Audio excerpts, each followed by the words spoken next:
Chicago Cubs baseball on Channel 9. The Cubs are brought to you by Bud Light. Everything else is just a light. Buick and your better Buick dealers, home of the most trouble-free American cars. True Value. Got a tough job to do? You can do it with True Value hardware stores. Pepsi and Pepsi-Cola General Bottlers of Chicago.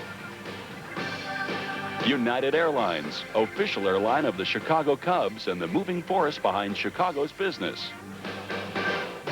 Your local 76 dealers who invite you to go with the spirit of 76. And your Chicagoland Nissan dealers, they're right on the money. Stone from Shea Stadium. We've had a shocking bit of baseball news today. Don Zimmer no longer is manager of the Cubs, and Joe Altobelli's been nice enough to fill in for us as the interim manager. I guess nobody's more surprised than you, too. No, I'm not only surprised, Harry. It's been a shock because we were real close.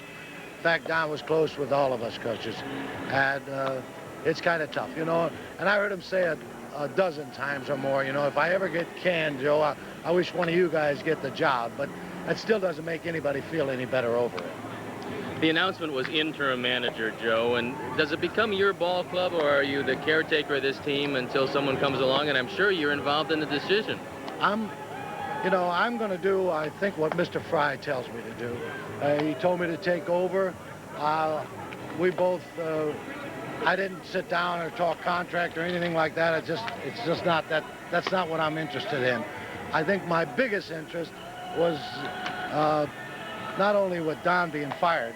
I mean, that's a shocker. I don't know if I'll be able to wake up to reality tomorrow morning. I hope by tomorrow morning that I'll rationalize this thing and maybe sit down with Jimmy and talk about the ball club. I think the biggest interest we have is to get the ball club straightened out and get going. But we really weren't going that bad. I mean, as far as 38 games played, we were 1 under 500. As I mentioned before, a week of winning 5 or 6 games in a row would have put us right there. Joe, thank you very much. I know this is a tough time for an interview. Stay tuned now for baseball coming up in a moment. It was heard here in New York a little while ago. Today we decided to make a change in our manager. We talked to Don Zimmer about 3 o'clock this afternoon. He's returned to Chicago right now. I don't have any... I'm not sure exactly who's going to replace him. We've had some ideas, which I'm not going to discuss with you or anybody else till we make a decision. I'll answer questions. I don't have anything else to say, except there's only one thing I do want to say. The guy we fired today is the same guy that won the championship in 1989. I think he was a big part of that. I have the respect that I had a long time for his honesty, his character, the way he went about things. That has not diminished in any way for me, but we made a decision to make a change. Let me just say something here. Obviously, this was a very difficult decision for us. Don Zimmer is a terrific individual. He's a very, very qualified field manager, and he's made many contributions to our organization, notably the championship in our division in 1989. We felt at this point, however, that the club just wasn't performing the way that it should, given the talent we had, and that we had to make some change in the leadership to get this going. Hello again, everybody. Harry Carey with Steve Stone and Tom Brenneman. You're looking now at Joe Altobelli, flanked on the right by first base coach Jose Gonzalez, and by Mark Grace to his left. Altobelli, a veteran manager of the major league with various clubs, is the interim manager. And boy, a real shocking bit of news. Harry, it certainly was, and the shock came that it happened so early. Here's a team 37 games into this season. They're 1 game below 500, 5 games in back of the Pittsburgh Pirates, and you come to the ballpark today, and Don Zimmer is no longer the manager. All right, let's, here are the lineups for tonight's game. For the Cubs, DeCenzo leads off in center. Sandberg at second. Grace at first. Bell in left. Dawson in right. Salazar at third. Vizcaíno playing shortstop tonight. Berryhill catching. And Rick Sutcliffe is on the hill as the Mets take the field. For the Mets, Coleman in center. Jeffries at second. Magadan at first. Brooks in right. Johnson at third. McReynolds in left. Elster the shortstop. O'Brien catching. And Dwight Gooden is on the hill. The Mets defense. McReynolds in left, Coleman in center, Brooks in right, Elster back at shortstop, Hojo Johnson at third, Jeffries back at second base, Magadan at first, O'Brien catching, and Dwight Gooden. There's the umpires, Steve Ripley, Bill Hahn, Jerry Crawford, and Terry Tata. And all Gooden is done. His last 10 games against the Cubs, he has won. During his career, he is 22-3 against Cub teams. Last year, he won 4 and lost none against the Cubs. So, it's a tough guy to face, especially going into a ball game with a new manager. When you look at those numbers and that ERA at 2.39, you wonder how Dwight Gooden is just 4-3. You just don't hit this guy very well. And it was just a couple short years ago when everybody was saying, what happened to the fastball of Dwight Gooden? Because here was a man that used to fan close to 300 men a season. And yet he fanned just 175 in 1988. But last year he found it again in 1990. 223 strikeouts and 232 innings. And this year, once again, he's living up to the nickname Dr. K because Dwight Gooden is right on track. I don't know what it is about the Mets, Steve. They were playing the Philadelphia Phillies when it was announced that Nick Leyva was being replaced by Jim Fregosi. And now here they're opening a series against the Cubs. And the shocking announcement that Don Zimmer is no longer manager of the Chicago Cubs. Ladies and gentlemen, leading off for the Chicago Cubs. The SeaWorld blimp is responsible for this shot. The SeaWorld blimp is co-captained by Alan Judd from Sydney, Australia, and by Anthony Stevenson from Queensland, Australia. And there it is, the SeaWorld blimp, ready to play baseball. Here's Doug DeCenzo leading off. Good fastball, strike call. DeCenzo hitting .281 with 1 homer, 7 RBI. Boy, this is a well-kept secret. I don't know when they decided it. Hot shot, fair ball, extra bases. Here goes DeCenzo on his way to second with a leadoff double. Doug DeCenzo. One thing about Dwight Gooden. Dwight Gooden doesn't have to worry about a no-hitter tonight. Dave Magadan was well off the line, never dreaming that Doug DeCenzo would pull the ball down the line. But he was drawn in to take away the bunt. DeCenzo hit the ball by him, and the Cubs are in pretty good shape against Dwight Gooden. So with a man at second base, Doug DeCenzo here is Ryan Sandberg hitting .270. Against the Mets last year, he did well. He hit him for a .342 average, 7 home runs, 22 RBI. 22 out of his 100 RBIs were hit against the Mets. A lead by DeCenzo. Fastball low. Mark Grace will be next. The Mets are one of the worst defensive clubs in the league. with 34 errors. Los Angeles leads the National League with 39. And a lot of controversy here in New York about Greg Jeffries going back and playing second. A lot of the pitchers very vocal about not wanting him over there because he has trouble turning the double play. Low and outside, ball 2. Well, if Joan Barry's listening in, don't worry about your husband, Jack. He's not out seeing the bright lights in the big city of New York. He's right here at the ballpark in the booth, as a matter of fact. Jack Barry, a well-known attorney. Strike called over the inside corner. This is SeaWorld blimp showing you Shea Stadium from way up there somewhere. 2 balls and the strike.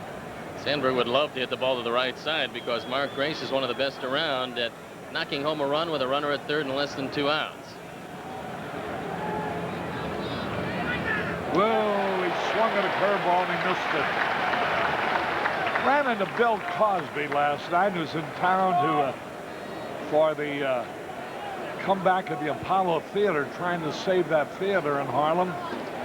And Bill is a great Chicago fan, you know, especially of the Cubs, and especially right now for the Chicago Bulls. And he wanted the Bulls to know he's really pulling for him. You know, Cos was a fine basketball player at Temple University in Philadelphia. Charlie O'Brien going out to the mound, and he wants to talk about the set of signs that Gooden is using. Now, he was crossed up on the last pitch, and Kevin Elster, who was just back off the disabled list, wants to find out what he's using also. There's the commissioner of baseball, Fay Vincent, watching the ball game.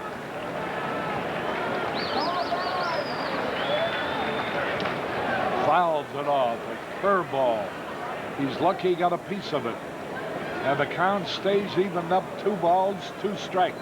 Gooden has only walked 14 men in 60 1/3 innings. He's had very good control. He has balked a couple of times. And there's the new interim manager of the Chicago Cubs, Joe Altobelli, with a lineup card. 2 balls, 2 strikes.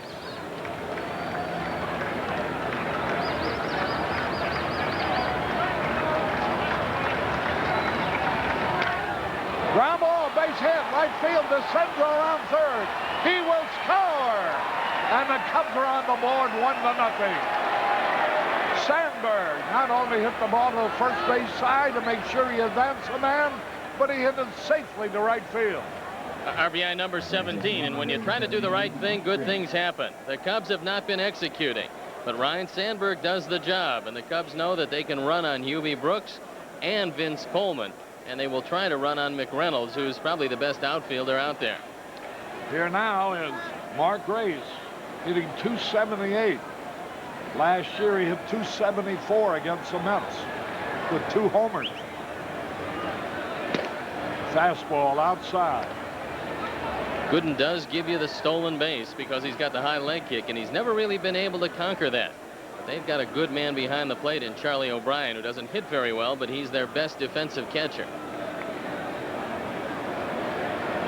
The throw to first, runner back. 1-0 in favor of the Cubs. Game has just started. DeCenzo grounded a double to right and scored on Sandberg's signal to right.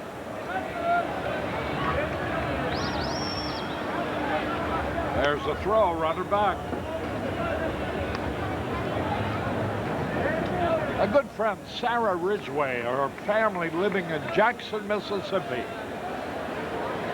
And she sends along her best wishes. All the Ridgways. There goes a runner.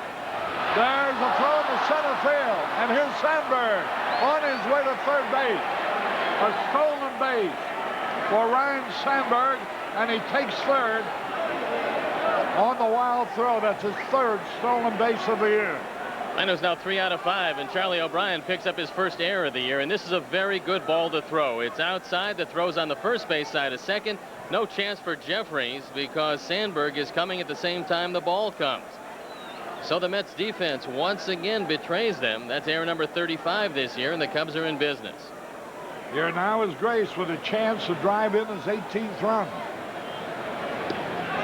Good fastball at the knee. 1 ball, 2 strikes. Big run to get in. Sandberg at third.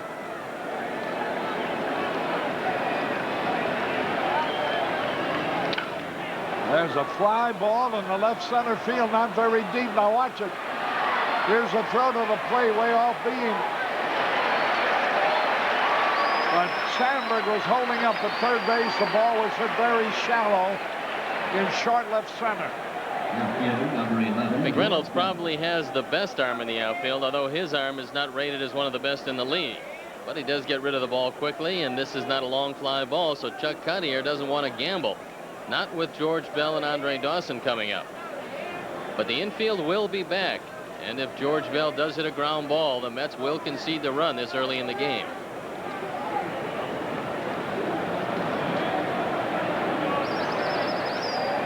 George Bell hitting .245. The infield's playing back, conceding the run for the out.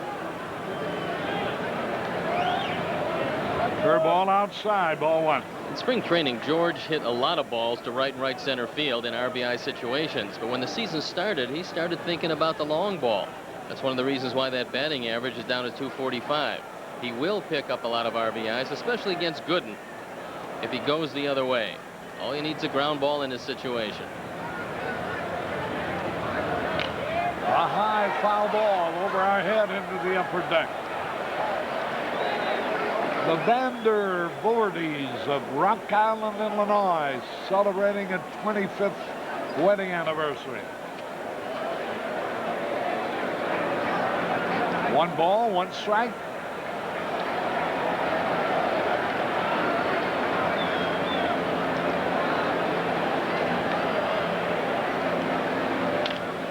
Fouled it down the third base side, bounce into the temporary boxes where the photographers line up. 1 ball, 2 strikes. You look at the numbers of Dwight Gooden over the course of his career, they're absolutely staggering. 123 wins, just 49 losses, and a lifetime .281 ERA. Now the pitch. There's a drive. Left center field way back. Might be out of here. It could be. It is! Oh, holy cow. Did he ever cream that ball? Way over the center field wall at the 396-foot mark. And it's 3-0 in favor of the Cubs. Home run number 9, RBIs 24 and 25. The Cubs have not beaten Dwight Gooden in this ballpark since 1987. He's 12-1 against them in Shea Stadium, so it's been a long dry spell. But George Bell doing his part as he takes a fastball way back over the head of Vince Coleman. A line drive rocket over the 396 mark. I think he knew when he hit it, it was gone. I know Vince Coleman started running for the ball, but kind of lackadaisically, as if he also knew. The Hawk takes a strike. Watch the home run again. There it is, fastball. And he hit it a mile.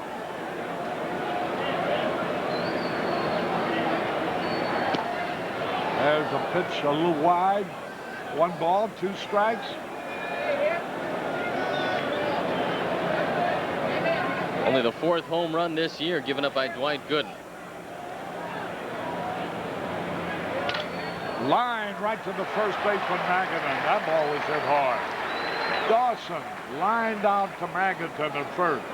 And here's Luis Salazar, who's base hit one Sunday's ball game in Philadelphia. 2-1. The Mets lead the National League in pitching. They've given up the fewest home runs and they've walked the fewest hitters. So this is a quality pitching staff up and down the lineup.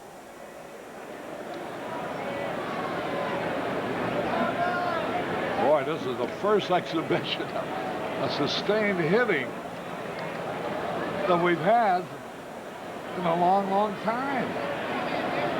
Leadoff man, second place hitter. Cleanup hitter. And you lead 3-0. George telling them all about it. Jerome Walton to his right.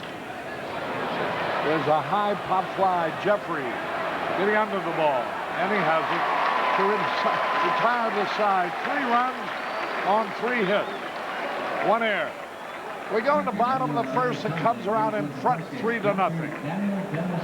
Harry back at Shea Stadium.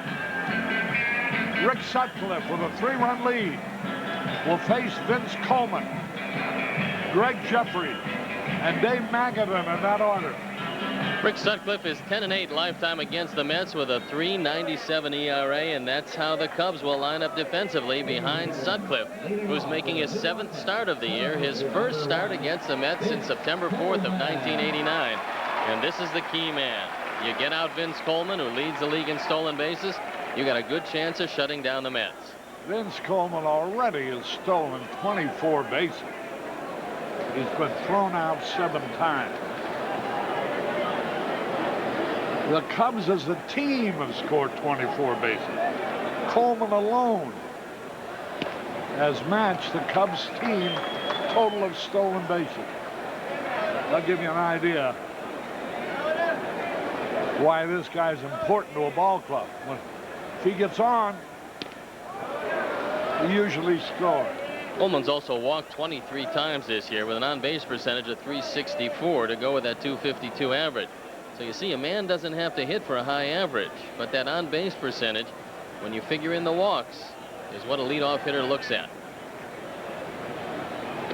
Fastball is high. 2 balls and the strike.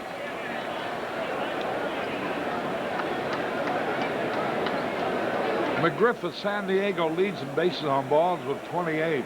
Coleman is 5th. He bunts. He's got a chance to beat it out. He does. Oh boy. You know, by time Barry Hill picked that ball up, he was within about 3 steps of the bag. Wisely, Damon Berryhill didn't throw it because there was no chance of getting Vince Coleman. And this is something they tried to get Vince Coleman to do at St. Louis, which was take the walk and bunt the ball. Well, apparently he feels much more comfortable bunting on the natural grass here at Shea Stadium because he lays down a beauty. Yes, he does. Here now is Greg Jeffrey, hitting .244, switch hitter. Now watch Coleman. Balk is called. No hesitation on the part of Rick Sutcliffe, and that's exactly what Steve Ripley is talking about. Second balk by Rick Sutcliffe, and that's what a base runner will do to a pitcher. He'll make him disrupt his natural delivery, and Rick Sutcliffe trying to quick pitch Jeffries, and you can see Steve Ripley right away calling no 1-second pause. Jeffries also very fast. Vizcaino playing behind Coleman. Fastball is high, ball 1. 1 ball, no strikes. 3-0 in favor of the Cubs. Magadan will be next, another left-hand hitter. Strike call. A ball and a strike. You have to look back at Vince Coleman because here's a man who likes to steal third probably more than he likes to steal second.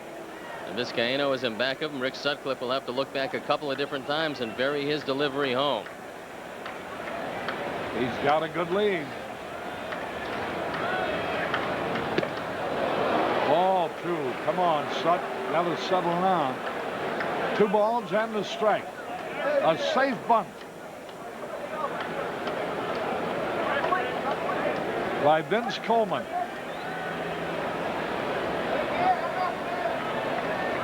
Vizcaino trying to hold him close. Base hit, left center field. Here's the first run for the Mets. The throw towards the plate cutoff. 3-1 ball game. As Jeffrey singled to center, I think he busted his bat on his base hit. RBI number 12 for Greg Jeffries. They're still looking for a place to play this guy, but there's no doubt that he can hit. He drives this ball into left center field. Even though DeCenzo gets to the ball quickly, you're not going to throw out Vince Coleman. And wisely, Salazar cuts it off and keeps Jeffries at first, and the double play still in order. Here's Dave Magadan hitting .233. You know, Coleman last year against the Cub pitching while playing for the Cardinals had a season's average of .404, a home run included. Greg Jeffries had an average of .417. Now here's Magadan, who hit .364 last year against the Cubs. Let's pause here for identification. This is WGN TV Chicago, America's #1 sports station. From the SeaWorld blimp. 1 ball, no strikes. Magadan is very slow, so don't be surprised if you see some movement on the part of Jeffries. Good fastball at the knees. Now, Sutcliffe has thrown practically all fastballs so far. Jeffries has been successful 5 out of 7 times in the stolen base department.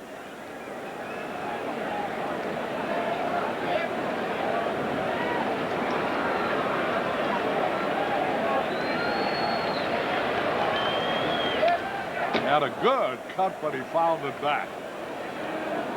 Dave Magadan, who's a nephew of Lou Piniella, and who also is a former All-American baseball player at the University of Alabama.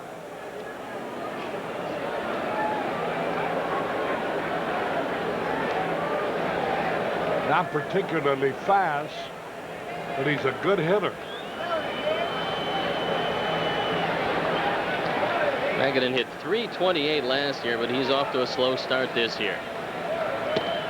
Struck him out. Fastball.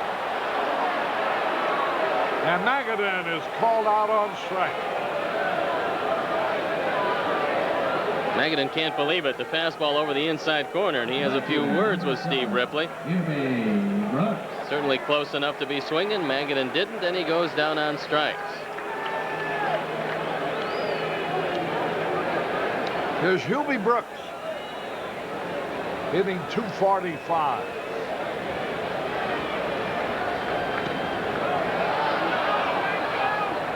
Boy, got away a few feet from Berryhill, but the runner does not advance. Curveball was high. Hubie came over to try to fill the void created when Darryl Strawberry went to the Los Angeles Dodgers. Now, he does not have Strawberry-type power, but he has hit 5 home runs this year.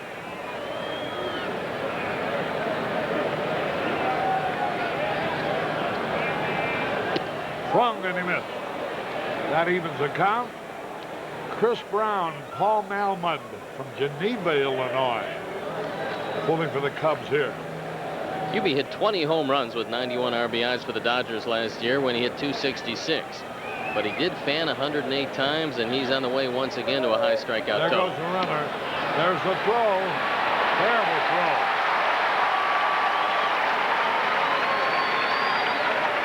The stolen base for Jeffries. Damon doesn't get anything into this throw. It's a good pitch to throw. It's stolen base number 6, and the ball bounces about a third of the way down. And watch the jump, a decent jump, but they've got Jeffries if the throw is good, and Berryhill gets all the best of it. Just doesn't get anything into this throw. So they have another man in scoring position. Here's Hubie Brooks, very good at driving and run. He's driven in 15 this year.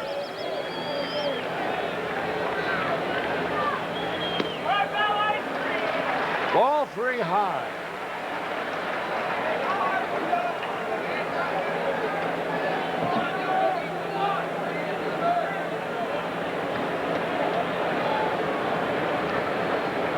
Three balls and the strike. Deflector, fumble by Sandberg. Everybody's going to be sick. It would have been a single to center. Rick Sutcliffe deflected it to Sandberg, who missed his grab at the ball, and both men are safe. I believe this should be error number 2 on Rhino. Ball's hit very hard. they're giving Hubie a base hit. A generous scoring call, I believe, but nonetheless, runners at the corners. And now here's Hojo, Howard Johnson, hitting .228 with 9 homers, 25 runs batted in. Johnson is at his best from the left side, hitting just .167 as a right-hand hitter. This is his powerful side, with 6 of his 9 home runs coming as a left-hand hitter. He hasn't grounded into a double play this year. Fastball low. Karen. Swanson. From Poughkeepsie, New York. Hoping the Cubs win. Fouled it back. 1 ball, 1 strike.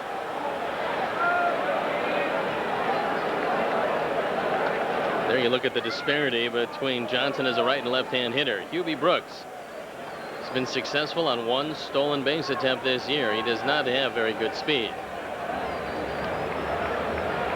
Sheila Lapping and John Kirshner are in attendance.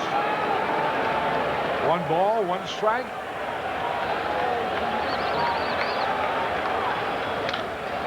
Ground ball up the middle, a base hit, another run is in. There goes a runner to third, and it's a 3-2 ball game. Howard Johnson drives in. His 26th run of the year. This has been the story with the Cubs against Dwight Gooden. On the rare occasion that they do score some runs against him, the Mets come back and score just a few more. And they're pecking away at Rick Sutcliffe. There's Dick Pohl, the pitching coach, coming out. They're going to get activity in the bullpen. Harry, if Rick doesn't start throwing some breaking balls and changeups, they're going to kill him. It's been fastball, fastball, fastball. And I don't know if his arm is okay or how he's feeling out there, but he's got to do something to vary the pattern. These guys are too good hitters if they just keep looking at what's become now about an 85 or 6 mile an hour fastball. I mentioned that earlier, how he hadn't thrown a curveball. I don't think he has even yet. Maybe he wants to prove he can throw the ball hard. Well, the Mets are showing that they can hit the ball hard. Yeah. We know that. Now Kevin McReynolds hitting .230 with 3 homers, 12 RBIs. Comes up with runners at first and third. The Cubs' once 3-run lead is down to 1. And they have runners at first and third with only 1 out. McReynolds has been hot lately. He got off to a terrible start, but of late he's been crushing the ball. There's a curveball for a strike call. I'm sure Dick Pohl must have said something about the fact that so many fastballs are being hit. McReynolds has a 7-game hitting streak. He's taking his batting average from 162 to 230. Sutcliffe fakes to third, whirls the throw to first. Didn't fool the runner at third, didn't fool the runner at first. The count is strike 1 on Kevin McReynolds. I'm amazed that the McReynolds isn't a more popular player here in New York. But he isn't.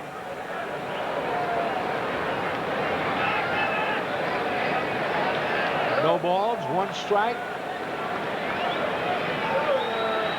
There goes a runner. There's a drive down the right field line. Foul. Harry McReynolds has fallen into the same type of syndrome that Darryl Strawberry had here. Regardless of what he does, it doesn't seem good enough. Everybody thinks that he should do better. Now here's a man who hit 24 home runs last year, drove in 82 runs, and yet they felt it was a down year for him. He gets off to a slow start this year. Once again, hearing the Boo Birds here in New York. 0-2 the count. The lead by Johnson to pitch. A little bit inside. That probably was a purpose pitch for a curveball, which probably will be delivered here.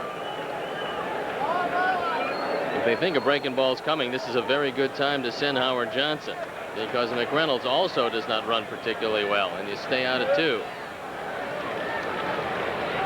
Now the throw, the runner back. Kathy Kuhn and Kevin Winter from Fort Myers, Florida.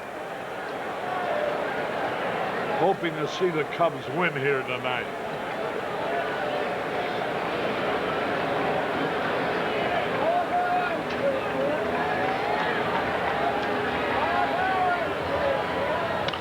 Bouncing foul. Boy, it's 8:15, almost 8:15 in New York. It's been almost an hour. We're in the first inning. It's been an extravaganza. Mike Kubich, the coach at third. Tom Spencer, the coach at first. And Kubich with a word for Hubie Brooks. 1 ball, 2 strikes. Cubs lead, cut now to 1. They lead 3-2.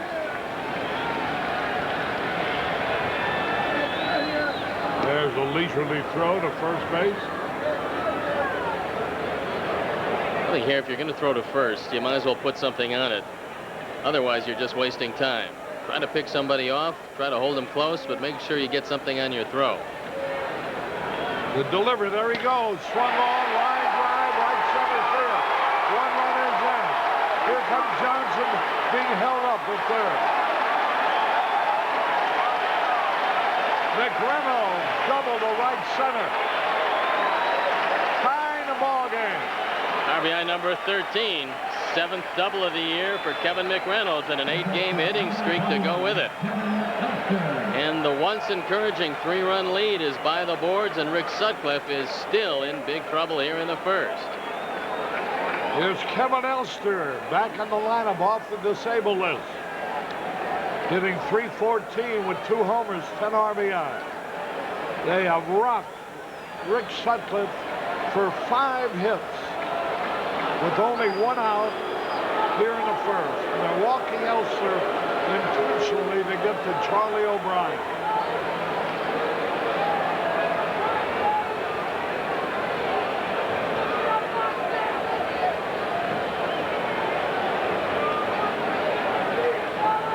So the bases will be loaded.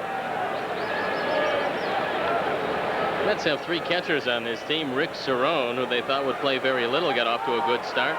Mackey Sasser is having problems throwing the ball back to the pitcher, so he's played sparingly. And the best of the lot defensively is Charlie O'Brien, who doesn't seem to hit very well.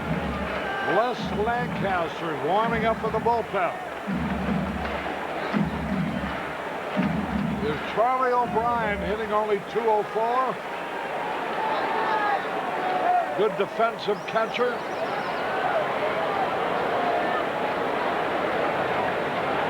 Infield hoping for a ground ball that they can get a double play on.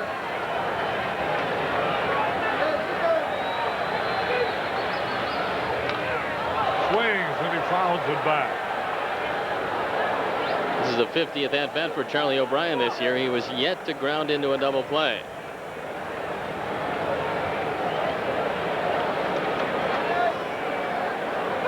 Jim McCormick from Gurnee, Illinois, wanting to be remembered to his family.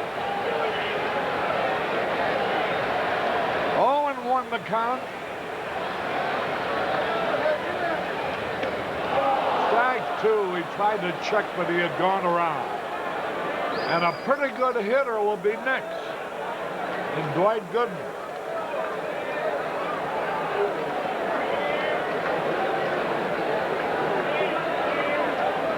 Oh, and 2 the count.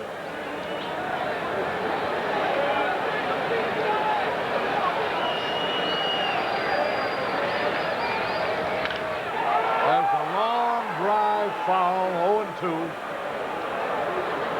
The 3-run lead that the Cubs went out and got in the first inning has vanished. The score is tied. The bases are loaded, only 1 out. The 8th man to bat in the inning is Charlie O'Brien at the plate.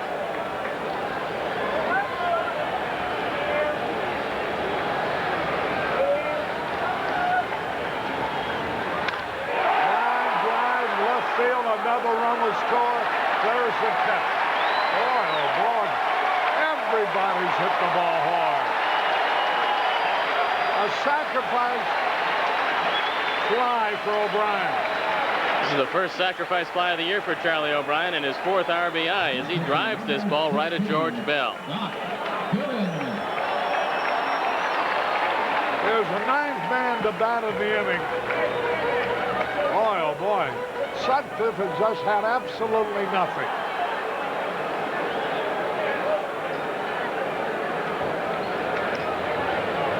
For 3 Mets.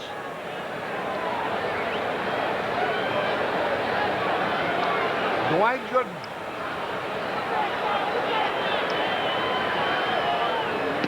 Hitting 167 with 3 out of 18.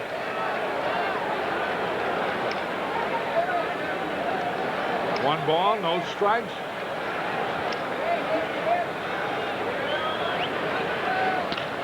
Ground ball ought to be fielded, and it is by Sandberg. He throws back good enough. They score 4 runs. On 1, 2, 3, 4, 5 hits. Left 2 men on base. At the end of 1, the Mets 4, the Cubs 3. Carey back at Shea Stadium. The Mets lead 4-3. We go on the top of the 2nd. Vizcaino leads it off. Hitting .308. 10 years ago today, they had quite a college baseball game in these parts. Frank Viola and his St. John's Redmen defeated Ron Darling and his Yale Bulldogs 1-0. There's a hot smash off the pitcher's knee. Throws the first, pulls Maggot on off, but he tags Vizcaino coming by. They're going to take a look at Dwight Gooden. He didn't get much of any glove on that, but he appears to be okay. Vizcaino hits the ball hard right back at him. Goes right off the right leg. Gooden, a fine athlete, makes the play easily. Let's get a better look at where it hit Dwight Gooden.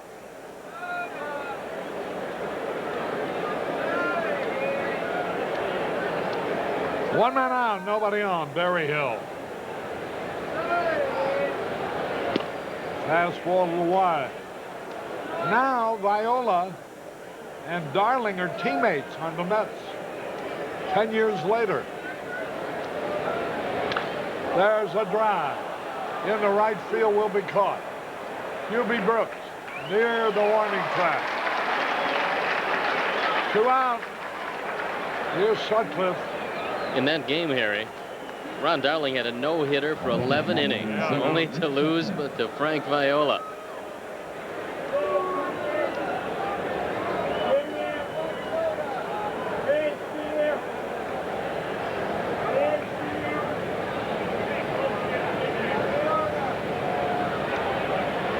Two out, nobody on. 4-3 Mets. Fastball in there. Boy, the Mets will start their 2nd inning with their leadoff man again.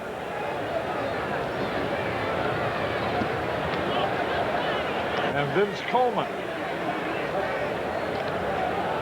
He beat out a bunt his first time. Will be leading it off again.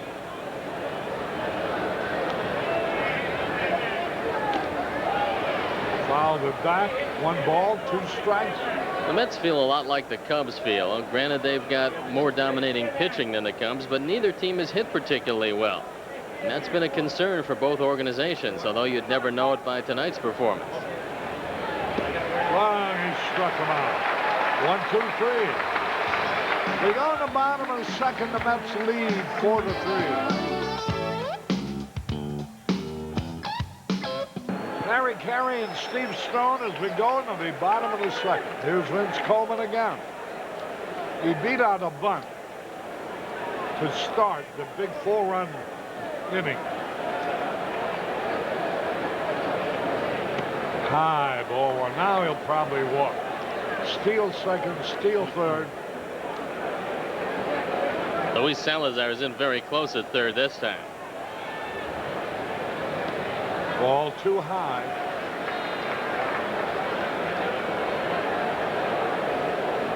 It looks like Sutcliffe is struggling trying to get his rhythm out there. I would think that Joe Altobelli is not going to go too long with Sutcliffe unless he starts throwing something other than a fastball. Ball 3 high.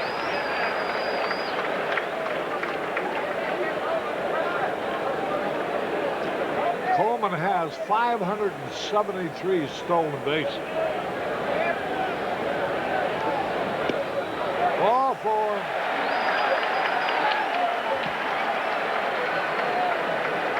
I would get somebody up in the bullpen before this one gets out of hand, because Rick doesn't seem to have a great deal out there, and I don't know if he's bothered by the shoulder, but he just doesn't look like himself tonight. Now batting second baseman Greg Jeffries. Greg Jeffries, who drove in their first run with a base hit in the first. Wes Lancaster throwing in the bullpen, and he's getting ready in a hurry.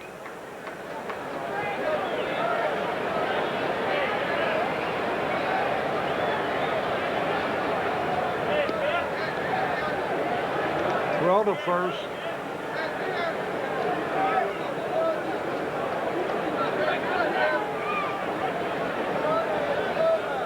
Greg Jeffries, switch hitting infielder. Throw again, he's back. When the Mets knew they were going to lose a whole lot of power in Darryl Strawberry, they decided to make this much more of a running team, and so they went out and got Vince Coleman to head up their offense.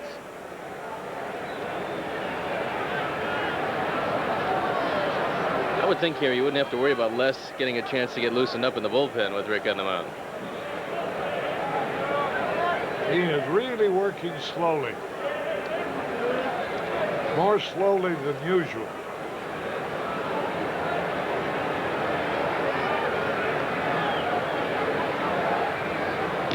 There's a good fastball, strike ball.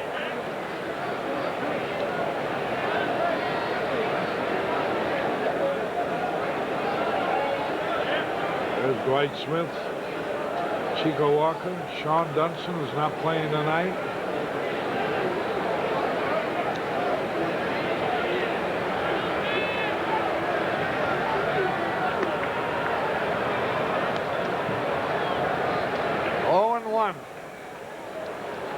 Cleveland leading the Yankees 3-2 in the third. Milwaukee over Boston 4-0 in the fourth.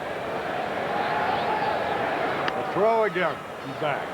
Jeffries is starting at second base tonight. He was starting at third, but that meant that Howard Johnson would play shortstop in place of Kevin Elster, who was on the DL, and Johnson made 12 errors. So with Elster back, Johnson at third out. Pulls it foul. Strike 2. Jeffries really has to play second, but that means that Tommy Herr is the odd man out, and he's meant a lot to this team with his 26 walks and 7 stolen bases. He also gives him a pretty good defensive second baseman.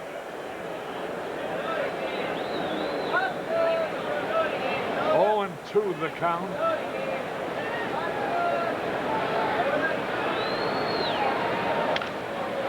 Fly ball, left field, base hit. Bouncing away, here comes the runner around the third. And Jeffries drops a fly ball double in the sharp left field. 5th double of the year for Greg Jeffries, who's 2 for 2. And the hit parade continues off Rick Sutcliffe. Not much of a chance for George Bell as he comes over. He finally does corral this ball, and he stops Coleman at third. Here's Joe Altobelli coming out. That probably be all for Sutcliffe, who just hasn't had a thing out there tonight.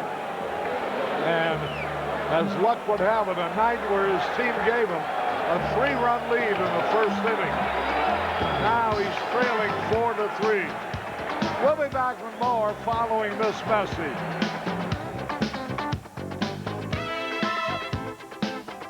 Lancaster replaces Rick Sutcliffe.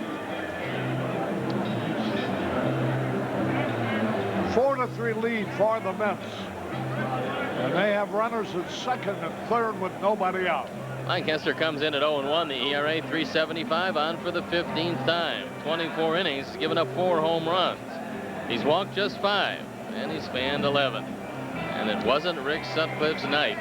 You don't get many shots at Dwight Gooden, but when you get 3 in the first, you got to make them hold a little longer, and Rick just didn't have it.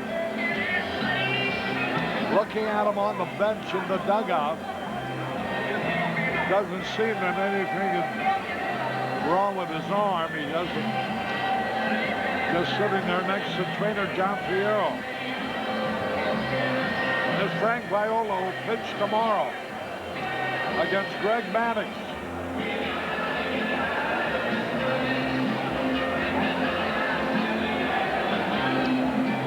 So runners at second and third. The infield will have to come in for the play at the plate. In other baseball, Cleveland leads the Yankees 3-2 in the third. Milwaukee has a 5-0 lead over Boston in the third. Baltimore, Detroit tied up 3-3 in the third. Magadan takes the pitch low, ball 1. Minnesota over Texas 1-0 in the second. Pirates lead the Cardinals 2-0 in Pittsburgh in the bottom of the third.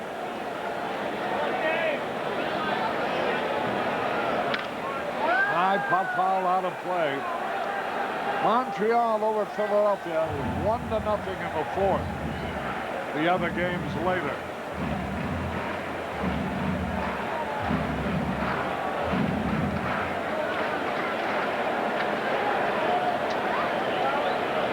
One ball, one strike. Magadan caught out on strikes his first time, which is the only strikeout for Sutcliffe.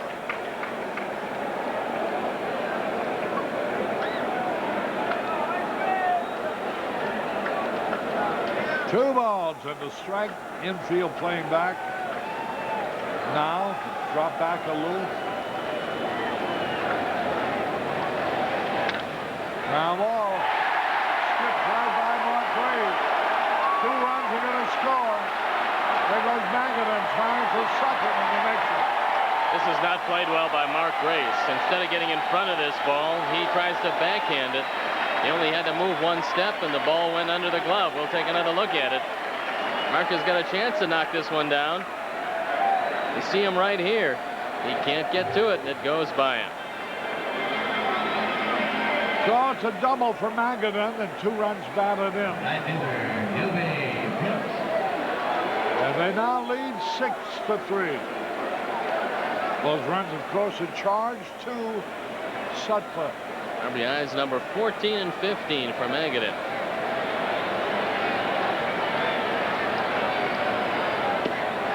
Hubie Brooks takes a curveball outside, ball 1.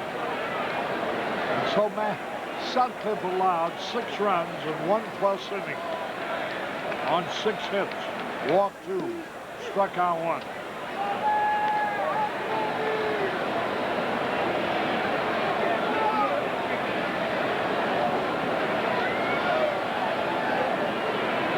One ball, 1 strike.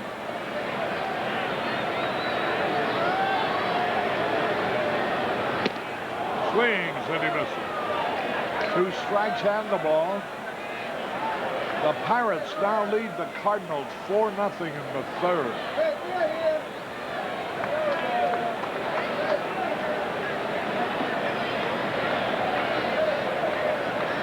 One ball, 2 strikes.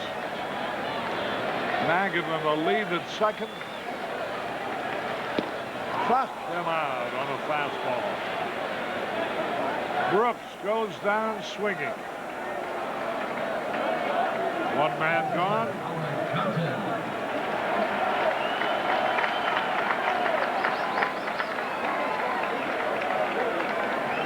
There's Howard Johnson, a switch hitter.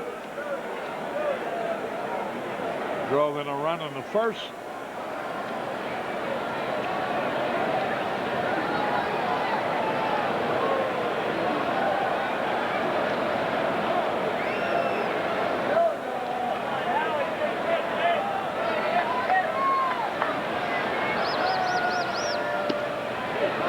Strike call over the outside corner. Johnson hit just .244 last year, somewhat of a down year average-wise for him. He did drive in 90 runs with 23 home runs. Bouncing ball. Nice play by Sandberg over to first. He's out. Boy, that Hojo can really run. He is extremely fast. His next home run and his next stolen base will make him a member of the 150-150 club. There's only 6 active Major League players that are in that club. So Johnson, with good wheels and long ball ability, a rarity in this game. 6-3 in favor of the Mets. Runner third, 2 out. Here's McReynolds. He doubled a run home in the first.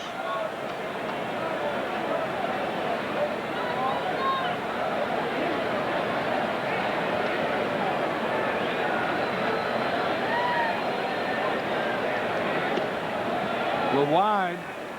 Ball 2.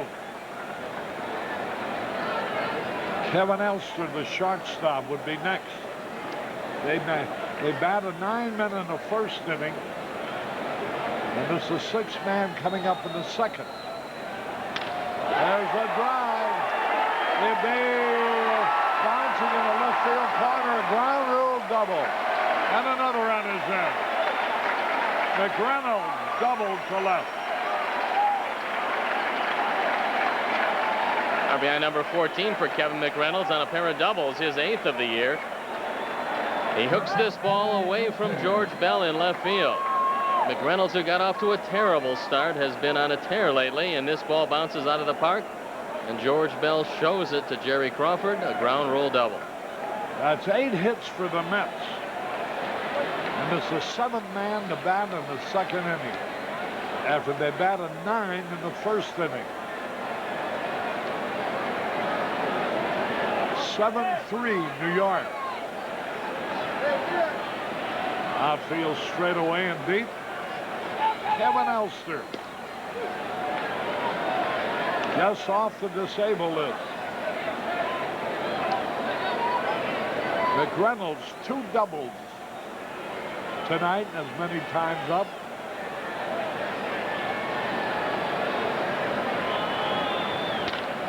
Ground ball, Sandberg to his left. Throws him out. Elster grounds out to Sandberg. 3 runs on 3 hits, 1 left. At the end of 2, the Mets lead 7-3. Harry Carey back at Shea Stadium. We're going to the top of the 3rd. Here's a man who started it all off for the Cubs with a double to right as a leadoff man in the first inning. Sandberg drove him home with a single to right. And then George Bell homered over the center field wall. And the Cubs were quickly out in front 3-0. But the Mets now lead 7-3. 1 ball, 1 strike.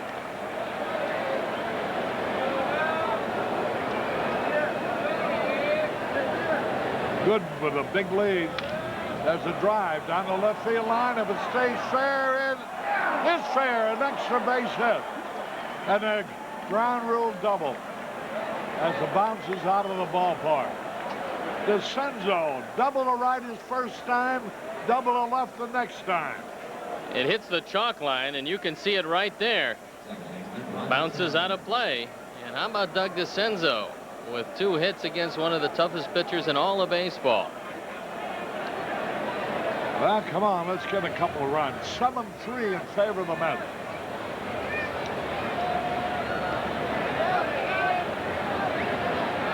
Sandberg has hit safely in 20 out of his last 22 games.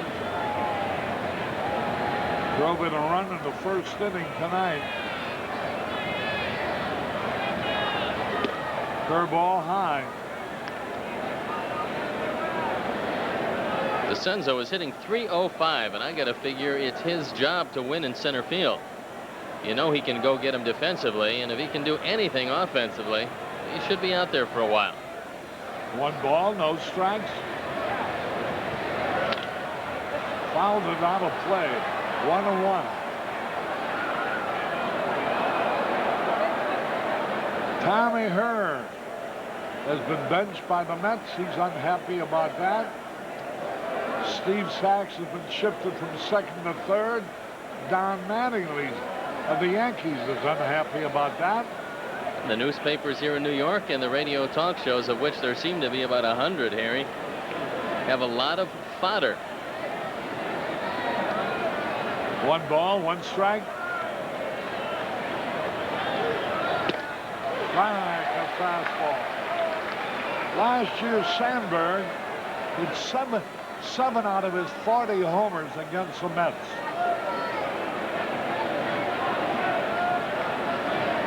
One ball, 2 strikes.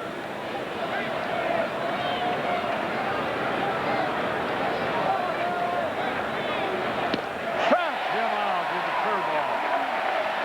Sandberg goes down swinging. And that's a second strikeout for Gooden. Overhand curveball by Dwight Gooden. Not one of his best. It stays up there, and he doesn't usually throw it up that high. But he fools Sandberg. 1 out, 1 on. Here is Mark Graves. High fastball. It looks like Gooden now is going into high gear. Whatever he's got out there tonight, he is showing the Cubs right now. He got off to the rocky start. Most good pitchers are able to right the ship. And he's going back to the well one more time. This is the second time he's reached back tonight. Fastball, we threw that one by Mark Graves. A ball and a strike. Gooden has completed 2 games, and he'll have to be Superman to complete this one because he's thrown a lot of pitches in the first and again here in the third. Wow, boy, he just blew it right by him. Grace usually a pretty good hitter against a fastball, but Gooden has more than a fastball. It's super fast.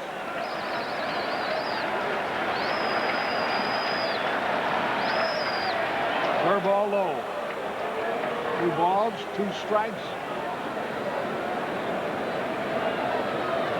7-3 in favor of the Mets.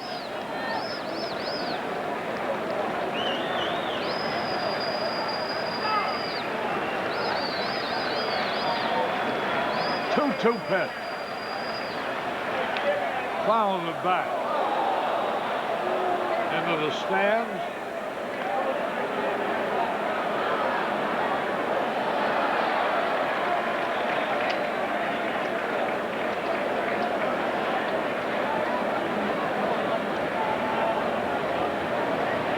The Senzo a lead. 1 away. Ball high. 3 balls, 2 strikes. George Bell is next. And he homered with a man on in the first.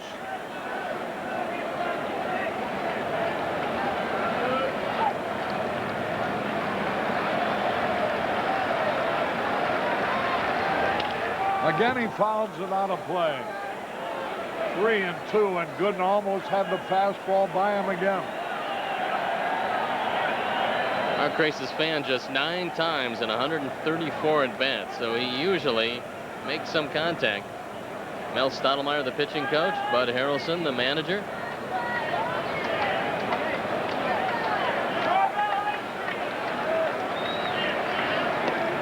Ball 4. 2 men are on, and here's Bell. Grace draws a base on ball. Grace leads the club in drawing bases on balls. That's his 19th.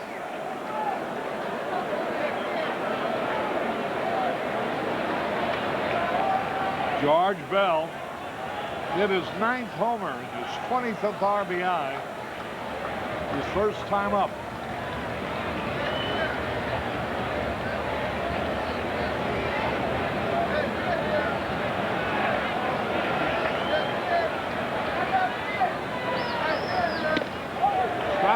fastball. George thought it was high. There's the Big Apple. The White Stone Bridge.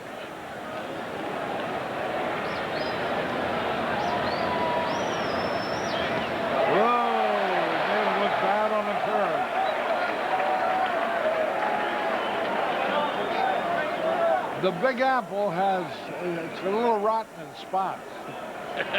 Yes, many spots. No balls, 2 strikes, 1 out, 2 on.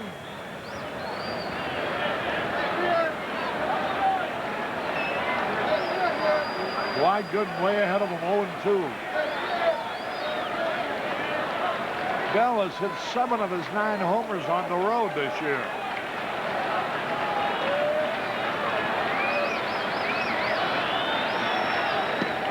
Him out on a curveball.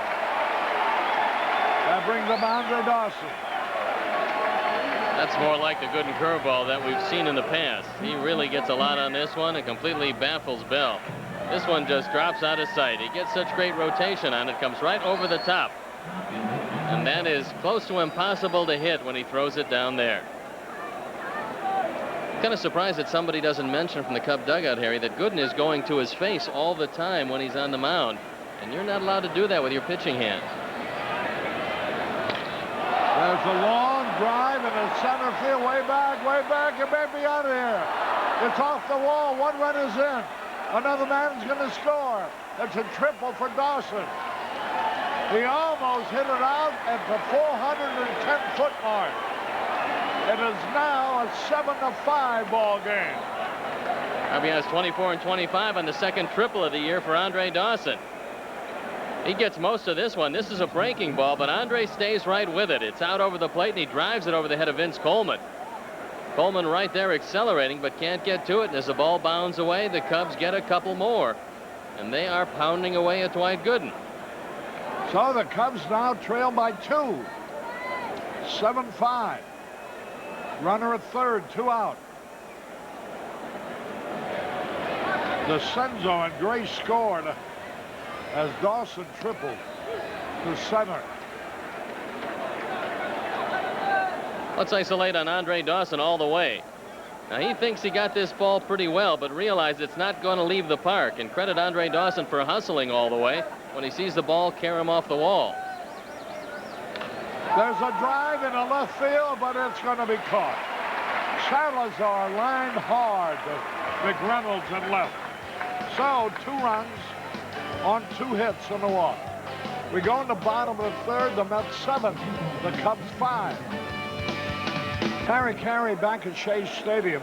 Cubs trailing by 2. Charlie O'Brien, who drove in a run with a sacrifice fly in that 4-run first, will lead it off. The Penguins are winning in over the North Stars 3-0 at the end of the first period.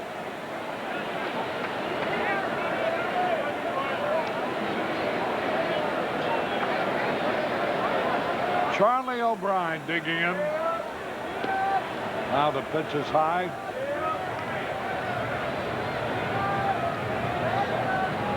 Pittsburgh leads St. Louis 4-0 in the 5th. Montreal over the Phillies 1-0 in the 5th.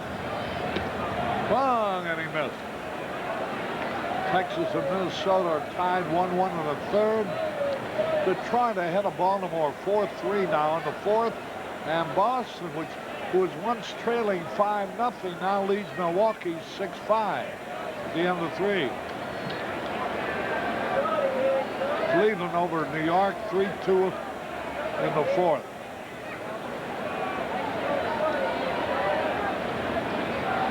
(7-5) Mets lead. There's a pitch high. Boy, oh boy. Somebody told you you get 5 runs off of Gooden. In the first 3 innings, you'd think you'd be leading. But the Cubs are trailing 7-5. High, pop foul, out of play. 3 balls, 2 strikes. Tonight shows you some of the confidence that Bud Harrelson has in Dwight Gooden, despite the fact that the Cubs have pounded away at him through the first 3. Nobody up in the bullpen.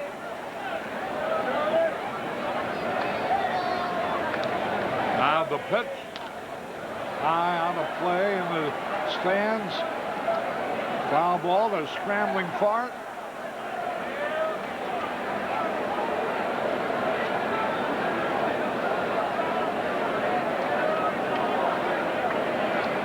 Gray ball. It's 2 strikes. Ground ball to the shortstop. Vizcaíno has it. Throws them out. And that's the first time in this ball game that the first man up for the Mets has been retired.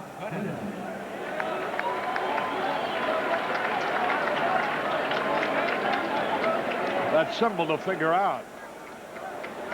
Coleman led off the last 2 innings. Once with a safe bunt, the other time with a walk. Dwight Gooden. Coleman's up next, Terry, and it's always a bad omen when the leadoff hitter hits 3 times the first 3 innings.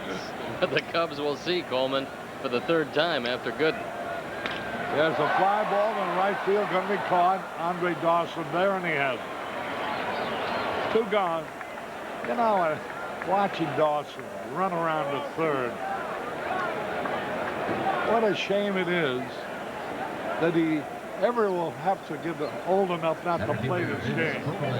He plays it with every ounce of effort there is in that tall, lean body it is. A tremendous ball player. Run, hit, throw, hit with power. Aren't many like him around much anymore. 1 strike and nothing, 2 out. Coleman has scored 2 runs already. Fastball a little wide. Coleman has scored 24 runs this year as the leadoff man. There's a pitch. Ryan Sandberg leads the Cubs, scoring 23 runs.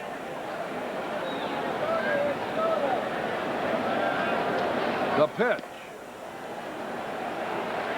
Pitchers try so hard to make sure they throw strikes, they throw just the opposite. Like telling yourself, don't think about elephants, Harry. The pitch swung. He might have swung at ball 4 that time, too. That was one of the knocks on Vince Coleman in St. Louis. If you consider the fact that he was one of the perennial leaders of the offense, a knock against him was that he didn't bunt and he didn't take the walk. He's trying to do a little bit more in the walk department these days. He walked him. Here we go again. That's the 3rd straight time he's been on base with a bunt and 2 walks. We said before the ball game that the key to facing the Mets and holding the offense down is retiring Vince Coleman. The Cubs haven't been able to do it, and they're looking up at 7 runs on the board. Here's Jeffries, who has 2 hits. Stands in front of the plate and close to it. There goes Coleman. There's the throw. Bounces down there. And he steals his 25th base, I think. Just a terrible throw by Damon Berryhill, who's had all kinds of problems getting the ball to second base. This one isn't even close. Granted, it's a breaking ball, but watch the throw. No chance to get anybody, let alone Vince Coleman. 1 ball, no strikes.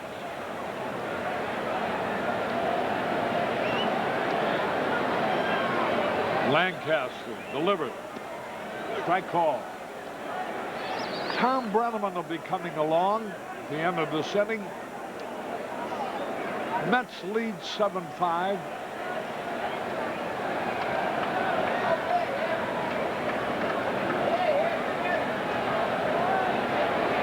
The pitch, high. 2 balls and the strike. One of the problems, Harry, for the Cubs this year has been the fact that they felt that behind the plate they would be as tough as anybody around. Girardi gets hurt. Yeah. Berryhill having a terrible year, and Villanueva not exactly a defensive catcher. And behind the plate has been somewhat of a liability for the Cubs, and they thought it would be their long suit. There's a pitch high, ball 3. Coleman's been on 3 times in a row. We're only in the 3rd inning. Jeffrey has had 2 hits in a row. Has a count of 3-1 now. Coleman in scoring position. 3-2 count.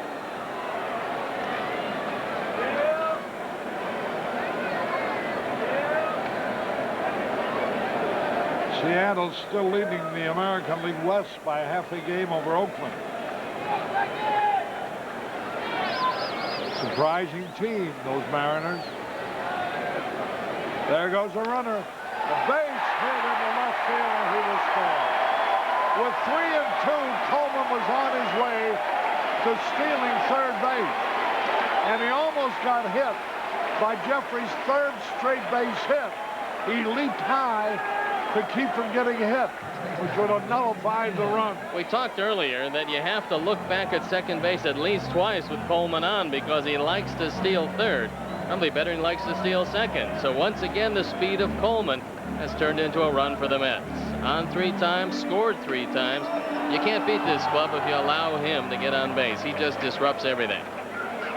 I used to often say, with the moaning and groaning in St. Louis, they had so many stars. It was always my feeling that Vince Coleman, the leadoff man, was the most valuable player on the ball club. Because he always got on base and scored the run. 1 ball, no strikes. 8-5. Favor the Mets. All this happened after 2 outs. Coleman came up. He walked. He stole 2nd. Jeffries hit a 3-2 pitch in the left to score. That's 1 ball, no strikes.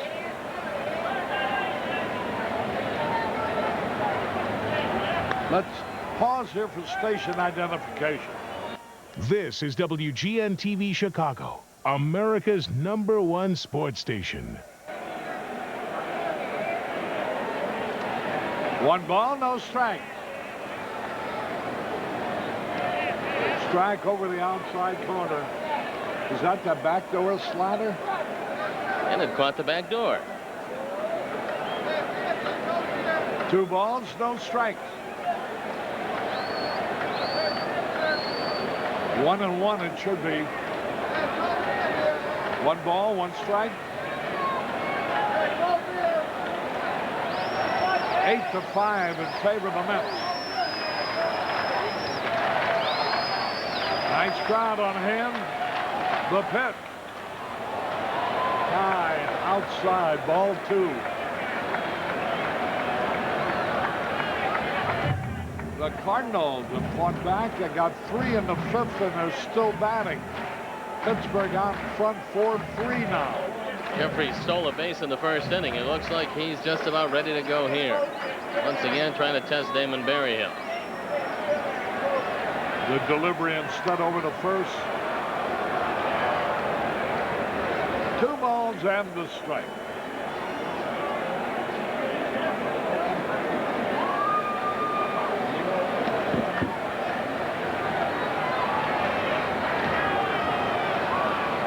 The pitch. There goes the runner. The ball hits the bat, and it's a foul ball, and Jeffries will have to return. Magadan took a partial swing, checked it, fouled the pitch off.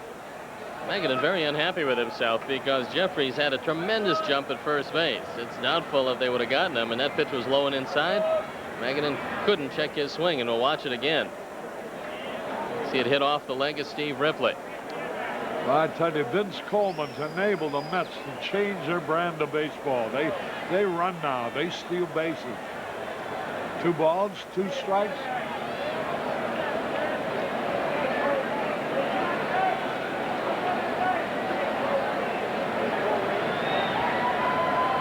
One run in on 1 hit. There he goes. There's the throw. Save a stolen base. That's beginning to run Damon Berryhill out of the ballpark. That throw was up. Pretty good pitch to throw, and Jeffries has his 2nd stolen base of the night. They've swung 3 already.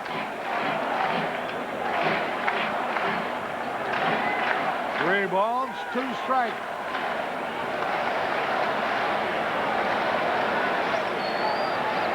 Dave Magadan.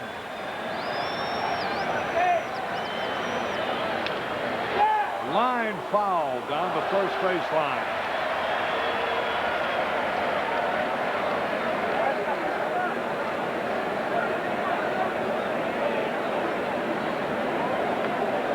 The Mets this year have a .236 team batting average. The Cubs just .238 as a team, and both of these teams thought they would hit far better than that. 3 balls, 2 strikes. Foul to that.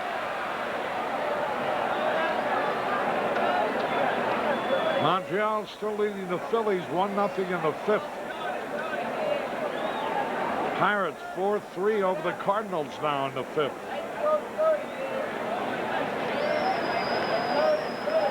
Three balls, 2 strikes on Dave Magadan.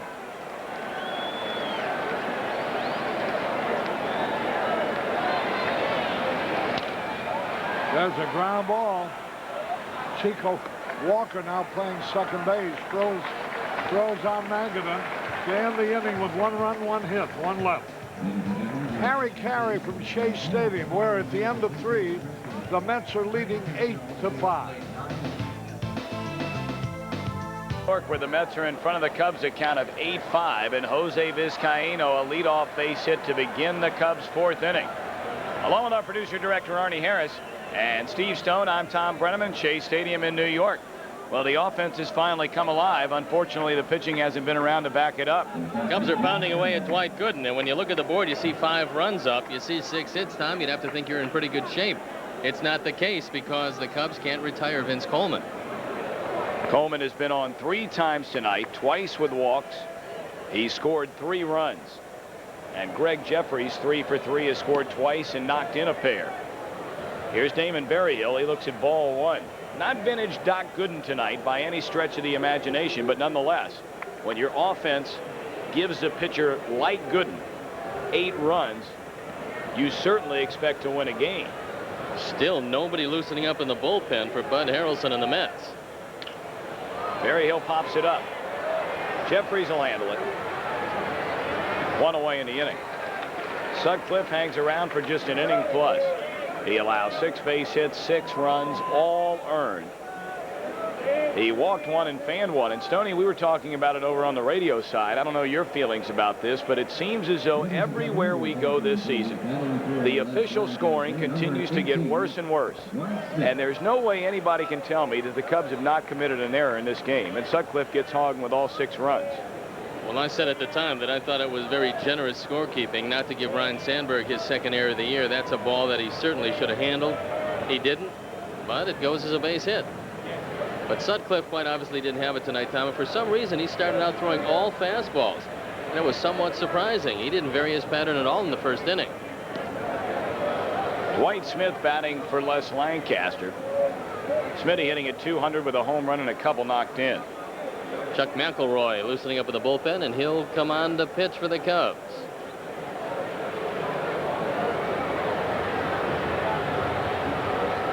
Gooden a glance over at Vizcaíno and the pitch. Blowing outside, 2 balls, no strikes. Cubs got 3 in the 1st inning. A Sandberg RBI single, George Bell a 2-run home run. But the Mets get RBIs from Jeffries, Johnson, McReynolds, O'Brien to score 4 in the bottom half of the inning. 3 more in the 2nd. Cubs charge back with 2 in the 3rd, 2-run triple by Dawson. But the Mets another run in the bottom of the 3rd, and we stand 8-5 New York.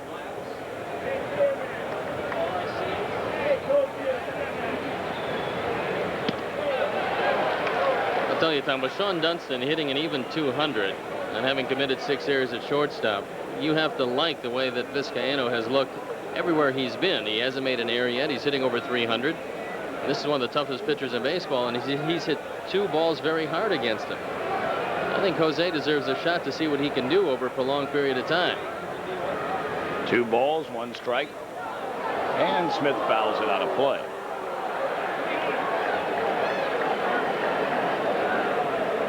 Vizcaino's been given a chance at times at third base. One start at second. But we know that that's not his spot, really. He's got to play shortstop to help you. He's not going to hit for any power. He's not going to drive in a lot of runs. But he can pick it at shortstop, and he's got an above-average arm, and he looks like he's got very good hands. 2-2 to Smith. 3 balls, 2 strikes. Doug DeCenzo waiting on deck. Dougie's had a good night. Pair of doubles has scored 2 of the Cubs' 5 runs.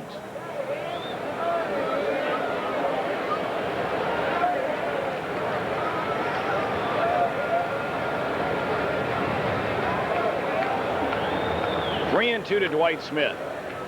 But Gooden will throw over to Vizcaino.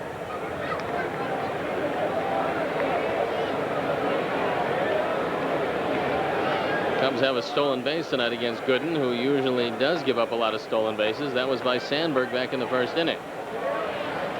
There goes Vizcaino. Breaking ball, strike 3. Throw to second. Vizcaino, a stolen base. 2 down in the inning as Gooden fans his 4th man of the night. First stolen base of the year for Jose Vizcaino. And you see Dwight Gooden. He's got the shoulder turn and the high leg kick, and he gives a base runner 2 or 3 extra steps. So if you've got anything as far as speed is concerned, you've got to try to run against Gooden.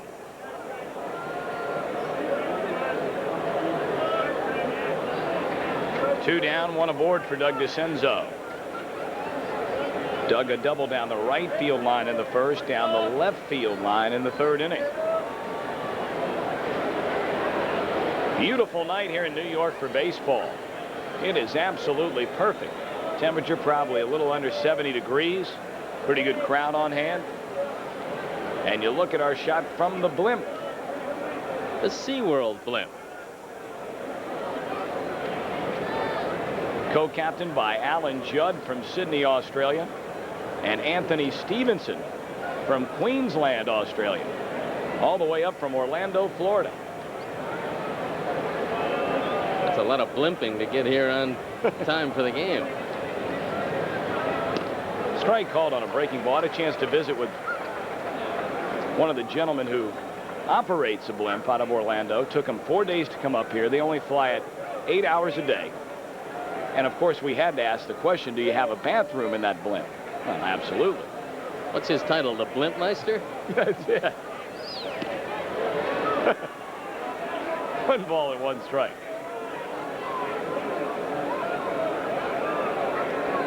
That's a shot from way up there.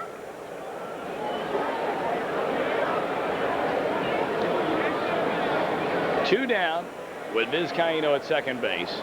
1-1 to DeCenzo. Good fastball on the outside edge. A ball, 2 strikes.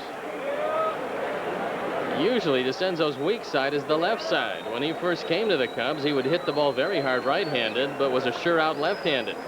Nowadays, the batting average right around 324 from the left side. He's been a valuable man. Gooden is fan 4. Ahead of DeCenzo, 1 and 2. Here it comes. And it got him. That one went behind DeCenzo, the first time he's been hit this year.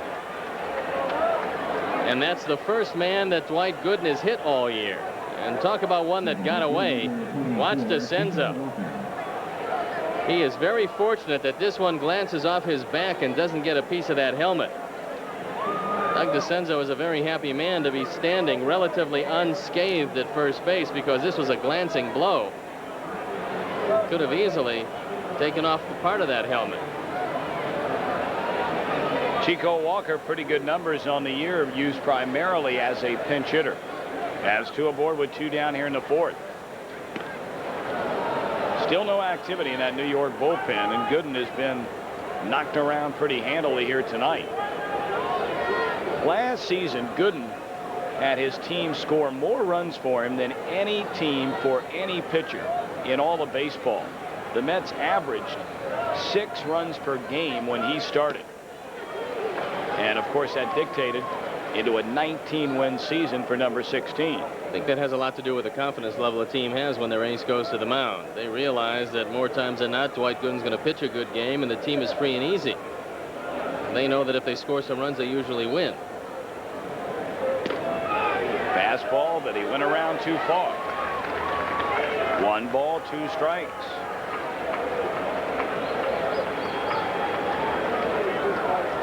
First of a 3-game series, and the first meeting between these two teams in 1991. Cubs have not beaten Doc Gooden since 1987. 1-10 in a row against him. 1-2 delivery. Jeffries off the bad hop, throws him out. Inning is over. No runs, a hit. 2 men left. Go to the bottom of the 4th at Shea. Mets 8, Cubs 5.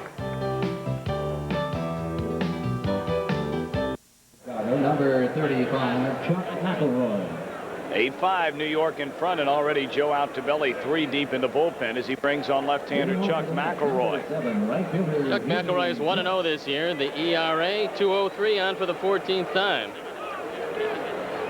And apparently Dwight Gooden has worked up quite a sweat because there's the auxiliary shirt. And it's thrown a little better than Gooden has tonight.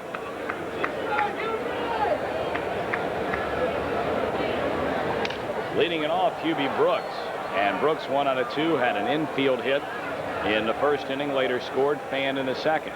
Earlier tonight, we showed you some footage from the press conference before the game, and we'd like to thank Miles Rich, Jerry Miller, and Eric Lubitz. Eric, a big Cub fan out of Northwestern. They helped us from the UA Columbia Cablevision.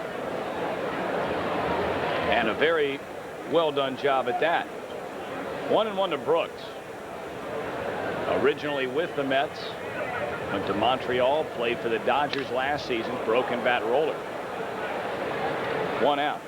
Well, in case you missed the news today, Don Zimmer fired as manager of the Chicago Cubs. He leaves 3+ years his tenure in Chicago, 265 wins, 258 losses.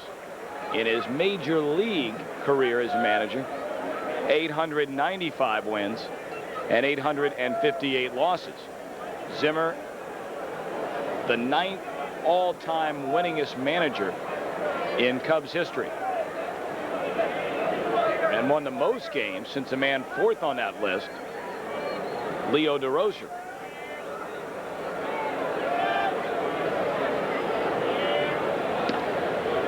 So now you have Joe Altobelli as the interim manager, and Stoney, as the count is 0-1 on Howard Johnson. I know you were down at the press conference. I was as well, and Jim Fry made the comments they hope to have a permanent manager in place as you look at the numbers on Altobelli in the very near future. I would have to believe that would mean, and this is all speculation, sometime during this upcoming homestand. I would think the same thing. Jim Fry doesn't want this situation to go on too long. You know Joe Altobelli will be considered. I don't know if he will be the choice. I know that there's a wide world to choose from. That's a fair ball. Johnson out of there, 2 down. Every time a managerial post does come up, you always hear the name of Dave Johnson, who managed in this ballpark. In fact, managed this ball club quite well, averaging 98 wins per year for the Mets. You hear the name of Whitey Herzog. The name also bandied about when you talk about the new franchise in perhaps St. Petersburg. But there are a lot of available candidates, including Jim Essien at the AAA level. You know, a lot of the youngsters here have played under Jim Essien on the way up in the minor leagues, and to a man, they have very good things to say about him. So Jim Fry does have a very difficult decision to make. I don't think it'll be close to as difficult as a decision that he had to make today. One of his best friends and a man he grew up with, Don Zimmer, having to decide his fate and the end of his tenure as manager here in Chicago. 1 ball and 1 strike to Kevin McReynolds, who is 2 out of 2, has a pair of doubles and a couple of runs knocked in. There's Don Granesco, Dennis Holmgren, who negotiates the club's contracts with the players. McReynolds 3 out of 3 on the night. Base hit number 10 for the New York Mets. Tom, what do you think? Do you go with a young man who hasn't had much of an opportunity, or do you try to get a so-called big name to come into Chicago? You spent $25 million to bring this city a winner, and obviously the team is underachieving at this point. If you're Don Granesco and Jim Fry, you're huddling together, what kind of a decision do you make? Well, I think the problem you have It seems to me the Phillies put a bum rap on a lot of general managers out there when saying they made a mistake hiring a younger man who had never managed at the big league level, talking about Nick Leyva. Phillies were very emphatic about that. I don't necessarily agree that's altogether true. There have been younger managers that have come along in the past that certainly have laid a claim that they can also win baseball games. But at the same time, you have a number of veteran ball players on this team. Maybe you go for the big name, a Herzog, a Johnson. Well, I do know one thing. Jim Leland was an untried major league manager when he got the job in Pittsburgh. And you all know the job that he's done over there. But somebody had to give him a chance, and it was the Pirates. And they have been ecstatic about that decision ever since. So just because a man has managed in one place or two places doesn't mean he's going to be the best man for the job. I think you have to look at the configuration of this ball club and realize that it is basically a veteran team. Go with somebody that you think is the best man for the job, regardless of the experience level that he has. 2-2 to Kevin Elster. I know a lot of people are very high on Jim Essien. Well, you made the point about the former players now on the Cubs team. Here comes a fan. Well, he's going to slide into second, which gives us an opportunity, Tom, to talk about what I think is going to be the main factor in the man that they bring in for the manager. And that is not necessarily a man who knows when to bunt or knows when to change a pitcher, but a man who can motivate this team, because that's what it's going to take. I truly believe that the talent is on this team to win. And I think that this team can win, but it's got to go about its job a little bit better collectively. And you can't point at individuals saying that this man or that man has let you down. Obviously, it's being a team effort whether you win or lose. But they've got to have somebody motivate this team. The pin has just made it over the wall in center field, much to the delight of the fans and the dismay of the police around the area. Only in New York.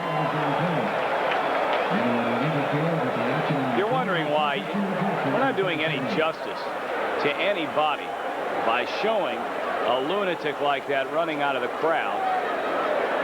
It gives him publicity, which is he's looking for, of course, in the first place, so why bother? He slides into second, just to tell you, and runs to straightaway center field. Tries twice, couldn't get over the center field wall, and on the third try, he made it. He'll be in jail in probably about 10 minutes from now.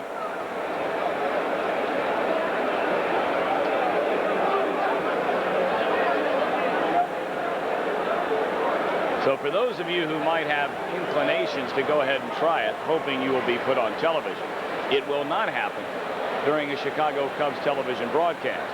We can assure you of that.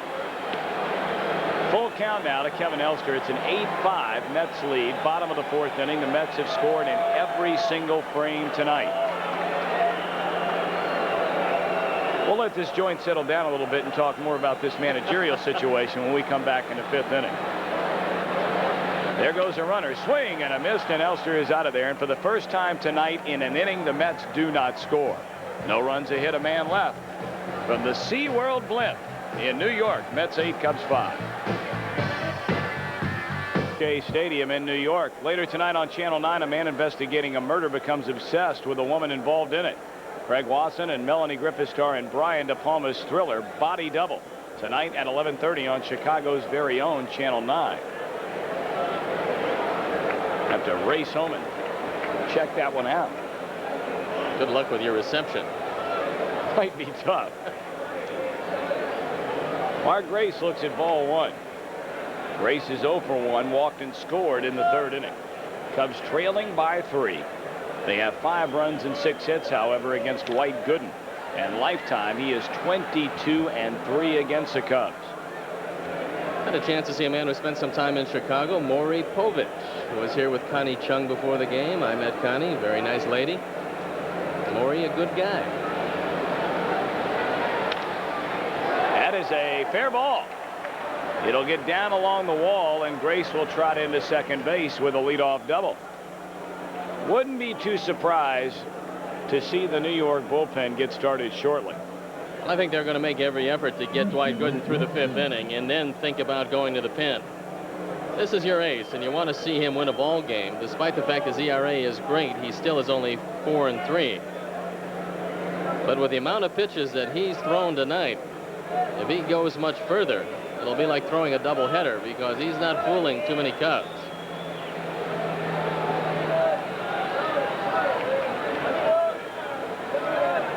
That'll bring up George Bell. Bell hit a bomb to straightaway center field. 2-run home run in the first inning. But Gooden struck him out on 3 pitches in the third. Strike one.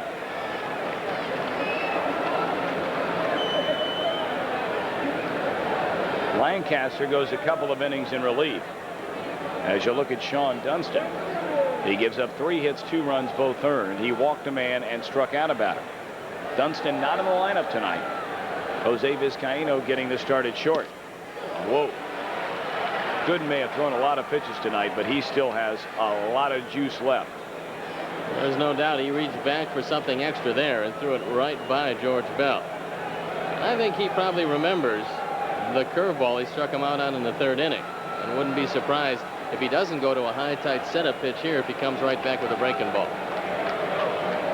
That's what he did. And out on strikes is George Bell, the doctor with K number 5.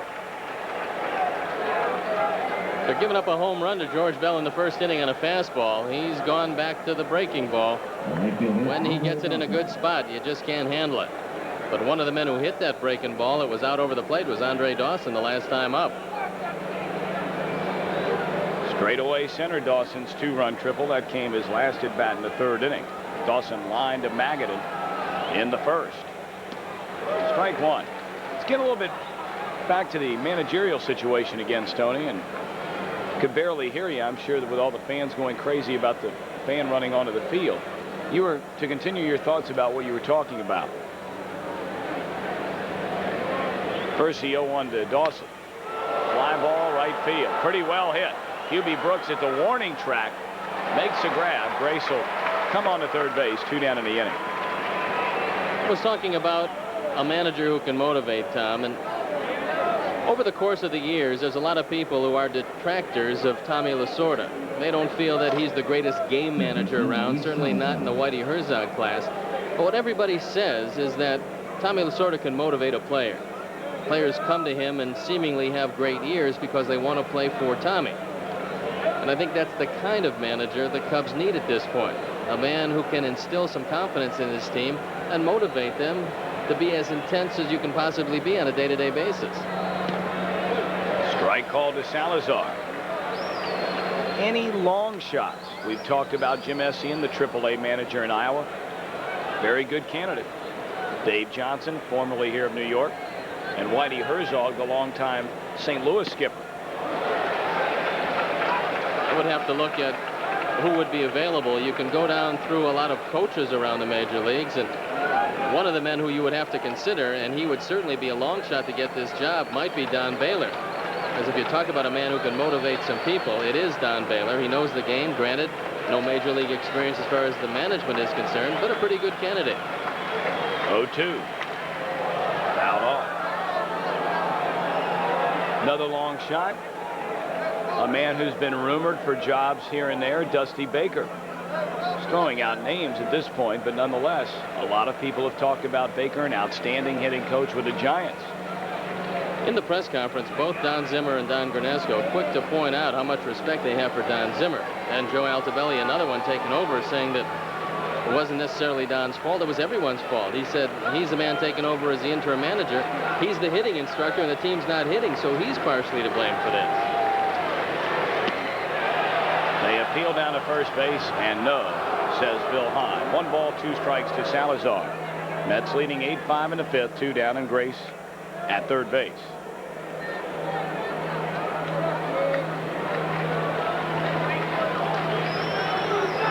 Gooden a glance over at Grace. And coming right into your living room will be Doc Gooden in a moment. You can get some semblance of an idea of the devastating curveball Gooden has from this vantage point. And there it is. Good night. No runs, a hit. Gooden is fan 6. Go to the bottom of the 5th. 8-5 New York. Look at the Whitestone Bridge, which connects the Bronx and the Queens area here in New York. I guess we're officially in Flushing, New York. They play the U.S. Open Tennis Championships just a rock's throw away from Shea Stadium. Strike called, 1-1 to Charlie O'Brien. When you're in New York, you have to be happy for small favors, and the planes are not flying overhead tonight, so we can hear one another. That's a pleasant surprise here at Shea Stadium. Charlie O'Brien knocked in a run in the first inning. Rounded to short in the third. It's a real good thing those planes aren't flying, or else our buddies up in the blimp, well, it could be an awfully long night. Well, those blimps have good maneuverability. I'm sure they can get out of the way of the planes flying over. I don't think they move that good. Fastball high and away from McElroy. 3-1 to O'Brien. He'll be followed by Doc Gooden. And then the leadoff man who's been a terror tonight, Vince Coleman. Popped up. Salazar coming in, looking at Berryhill. Now Damon will take it. One away. Our Any Questions question tonight comes from Candy Alberry of Vernon, Texas. She's 12 years old, and she wants to know how hard it is to be the Cubs announcer. She wants to know because she wants to be the next announcer for the Cubs. Everybody says it's hard, but she really wanted to know. Well, it's very difficult, Candy, and I think that you should probably wait 20 or 30 years till Tom and I retire before you come and take our job. You better speak for yourself on that, because 20 and 30 years, I may not be ready yet to give it up. 20 years, I'm only going to be 47. That's going to be a warning to Chuck McElroy. He got the ball inside of Dwight Gooden, and Joe Altobelli's coming out. Now, Gooden threw a fastball behind the head of Doug DeCenzo. That didn't look like a particularly heinous crime on the part of Chuck McElroy. The fastball was in at the ankles. And Steve Ripley and Joe Altobelli talking it over vociferously, and some finger pointing on the part of Joe Altobelli. Joe is going jaw to jaw right here with home plate umpire Steve Ripley. I think Ripley actually has aggravated this situation because Joe came over and looked a little subdued, but then Ripley got in his face. And they're going at it pretty good right now.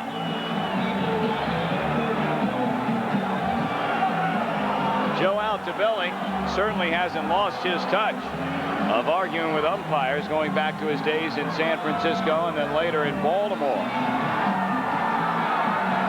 Could it be that Altobelli gets a heave-ho in his first game? Yes, it could be, and that was it. Well, if Joe didn't know Steve Ripley very well before this argument, he was close enough to get to know him very well. But Joe's going to get in a few more licks before he heads back to the clubhouse.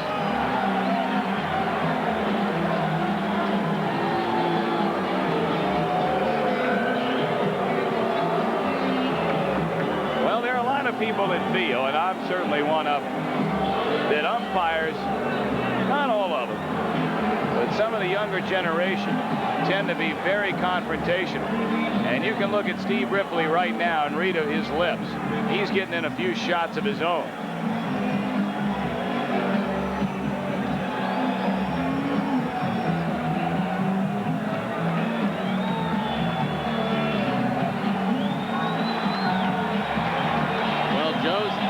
As a manager lasts into the 5th inning, and he's given the boot. Let's watch the pitch again. McElroy thrown to Dwight Gooden. Now it is inside, but it's inside at the knee level, and Dwight Gooden looks out at McElroy, and that was a warning to both benches. So if Gooden does retaliate, he will get thrown out of the game. Now Joe Altobelli has got to turn the reins over, and he will be gone for the night. Chuck Cottier more than likely will be the man to take over the ball club. Joe Altobelli, exit stage left. I guess Chuck Cottier is the interim manager now.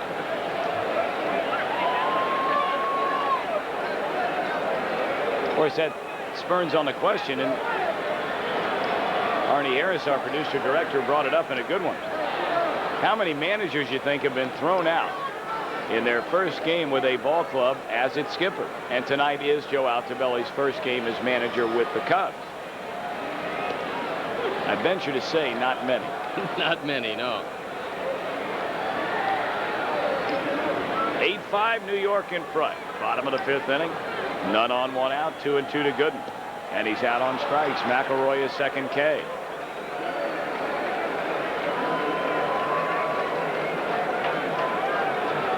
I have to think that fastball, Tom, although it was low and in, it did get Chuck McElroy the warning. But I think perhaps for the sake of the ball club, it wasn't necessarily a bad idea. He didn't try to hurt Dwight Gooden. He just pushed him back, letting him know that he didn't appreciate the fastball behind Asenzo's head after a couple of doubles. And that shows his team that he's going to protect him. Vince Coleman 1 for 1. Has walked twice. He swiped a base and scored 3 runs. Dwight Gooden talking things over with his teammates and pitching coach Mel Stottlemyre. Mel's son Todd was part of that game a couple of days ago in Comiskey Park. Stottlemyre was on the mound for Toronto, and Jack McDowell threw a pitch behind Mark Whitten. You saw the pictures. You've seen it 100 times probably by now. The punch laid on McDowell by Whitten. It's out of play. Well, Stottlemyre came back, and we were talking about this on the bus over. Stottlemyre came back a couple of innings later and threw a high hard one at Frank Thomas's head. Yet Stottlemyre was not tossed, and they had already given the teams a warning at that point. That was surprising because I saw the pitch replayed a few times, and that was up in there pretty good.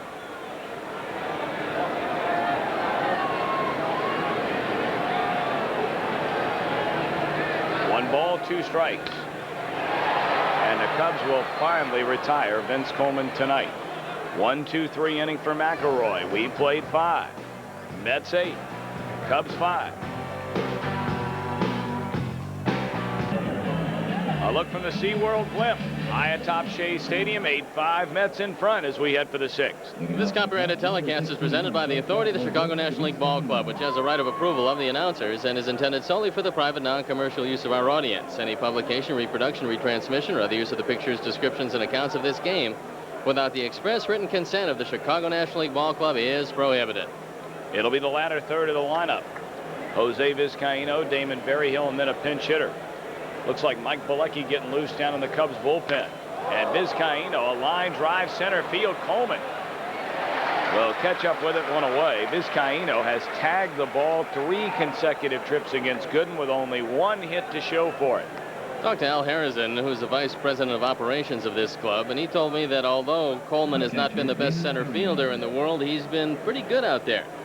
And the fact that he is a great offensive force makes him very valuable to the Mets. Of course, a big stink these days here in New York. And I mean, if you've never been here and had a chance never to read the local papers here in New York, and you always hear announcers or writers talk about playing under pressure, more so in this city than many, many others, if not all others. You could gather that in the last 2 days reading the papers, whether it be about the Mets or the Yankees at this particular point in time. The real grief with the Mets right now, a lot of the players, most of which are going unnamed, are saying things to the beat writers that cover the Mets team negatively about Greg Jeffries being the everyday second baseman, with Elster having been reactivated off the DL, now playing every day at shortstop. Ron Darling has not gone unnamed. Well, he's the only one. He would rather have Tommy Herr out there. But to look at the papers, Tom, you think Tommy Herr was the second coming of Joe Morgan. Now, he's a good, solid player. But he is not all world, and yet the Mets feel that the defense is so bad all the way around. They make so many errors here that Tommy Herr solidified the double play combination. Jeffries can hit, no doubt about it, and you got to find some place to play him. What the Mets players were saying was it's become quite obvious that this team is going to be built around Greg Jeffries. And the fact that after 3 or 4 years he still hasn't learned how to make the smooth double play or really play good, solid defense at second makes it a little difficult on the pitching staff. 2 balls, 2 strikes. Full count now to Berryhill. Well, I think you can see both sides of the argument. There's no question about that. But it's just the way the whole thing transpires when you come here to New York. There's a drive. Well hit. Deep right field. Brooks to the wall. Looks up. Goodbye. Damon Berryhill, home run number 3. And it's down to a 2-run advantage. The Cubs trailing Gooden and the Mets 8-6. Berryhill came close in the second inning, his 4th RBI of the year, and this time he gets it all. Still nobody up in the bullpen for the Mets, but I got to believe they're going to spring to action now. They've qualified Dwight Gooden for the win. And right now that win is in doubt. The Cubs getting some pretty good swings at Gooden. And Damon Berryhill takes one way back over the head of Hubie Brooks and out of the ballpark.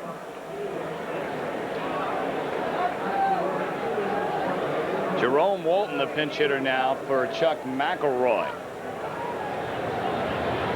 Walton hitting at .232, a home run, 5 knocked in. Walton, no great secret, has been unhappy with his lack of playing time.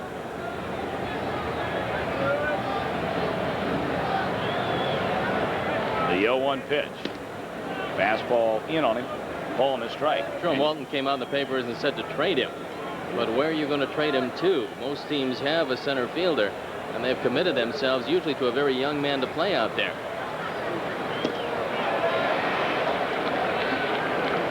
There are so many things that go on in life, and particularly this game of baseball, where you just shake your head and wonder what in the world somebody is thinking about. And you'd have to say that's true about Walton right now. He's out on strikes, 2 down. Gooden with 7 Ks on the night. Walton got the full shot. He's got really nobody to blame but himself when you look at the on-base percentage, right at .250.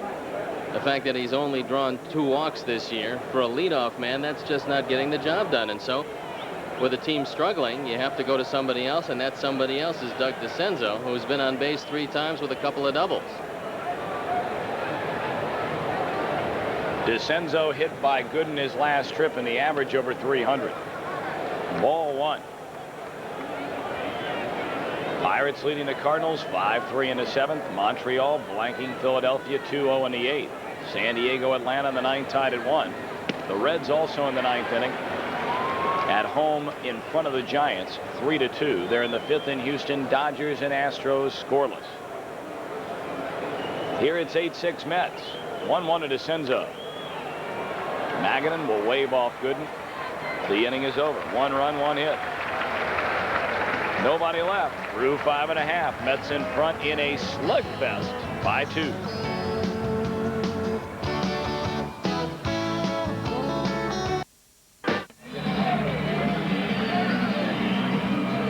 The producer-director of Cubs baseball is Mr. Arnie Harris.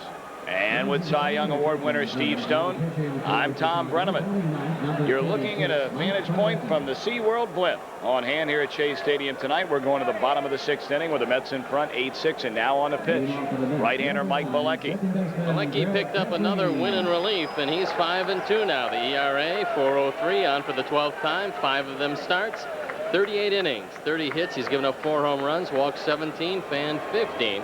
And he's got to hold the Mets at bay. A fine job by Chuck McElroy, going 2 innings, giving up just 1 hit and fanning 2. 2, 3, and 4 for Buddy Harrelson's Mets. Jeffries, Magadan, Brooks. Jeffries has had a huge night. 3 out of 3, couple of runs scored, a stolen base, 2 knocked in. Shallow right. Dawson there. 1 away. What they're talking about in the newspapers and the talk shows is the trade of Kevin McReynolds to make room for Jeffries in the outfield, and that way you could play Tommy Herr at second. When I talked to Al Harrison about it, though, he said that you couldn't do it in the middle of the year because Jeffries hasn't played the outfield, and you don't want a man learning a new position when you have a team you feel is going to be in the pennant race all the way. And so the Mets will just have to tough it out with what they have. And what they have is by no stretch of the imagination not good enough to win the Eastern Division. After all, the Mets come in trailing Pittsburgh by only 2 games, 5 games over 500. Ball and a strike to Magadan. But then again, the other side would be the fact that the Mets should have swept the Dodgers in Los Angeles over the weekend. They pull her out of a game on Saturday. And the second baseman, Jeffries, boots away a couple of balls that end up costing the Mets a ball game. Mets knew there was a trade-off. They want to build this team offensively with a great pitching staff, but they give away a lot of defense because of the configuration of this team, and they knew that coming in. But with this pitching staff leading the National League, they might just have enough arms to do it. Low and outside. Maggin in a count of 2 balls, 2 strikes. Sid Fernandez's return has been pushed back a month. Fernandez broke his arm in spring training. Wally Whitehurst is the 5th starter in the Mets rotation, and he has pitched splendidly. 2-1 record, an ERA at 2.8. Race to Bilecki. Maggin out of there, 2 down. And Ron Darling, who won a number of games here in New York, went to the bullpen at times last season. Had a brilliant game Saturday, but did not get the victory due to the errors late in the ball game. Franco ended up suffering the loss, but Darling is 2-2 and an ERA at 3.43. Cubs will see Frank Viola tomorrow night, a game we will not televise, and Ron Darling Thursday night. Are you working Thursday night? Oh, of course. Are you kidding? Arnie and I are Iron Man. We need tomorrow off because of the intense pressure tonight. I understand. No balls, 2 strikes to Hubie Brooks. 2 down, none on. Bottom of the 6th inning. And the Cubs trailing the Mets 8-6. In the first of this 3-game series, Mike Bilecki, the 4th pitcher used tonight. Sutcliffe started and hung around for an inning plus, 6 hits, 6 runs. Lancaster, 2 innings, 3 hits, 2 runs. McElroy, 2 great frames, and Bilecki a 1-2-3-6. Harry Carey coming along in the 7th at the end of 6. It still is Mets 8, Cubs 6.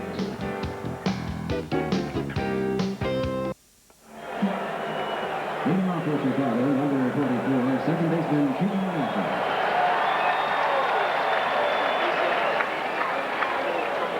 Hello again, everybody. Harry Carey with Steve Stone and Tom Brenneman as we go in the top of the 7th. The Cubs trailing 8-6. Here's Chico Walker leading off. Swung on. First pitch. Drilled. Far left field. McReynolds is there, and he makes the catch, running back to the wall. Walker fly deep to McReynolds in left field. 1 out.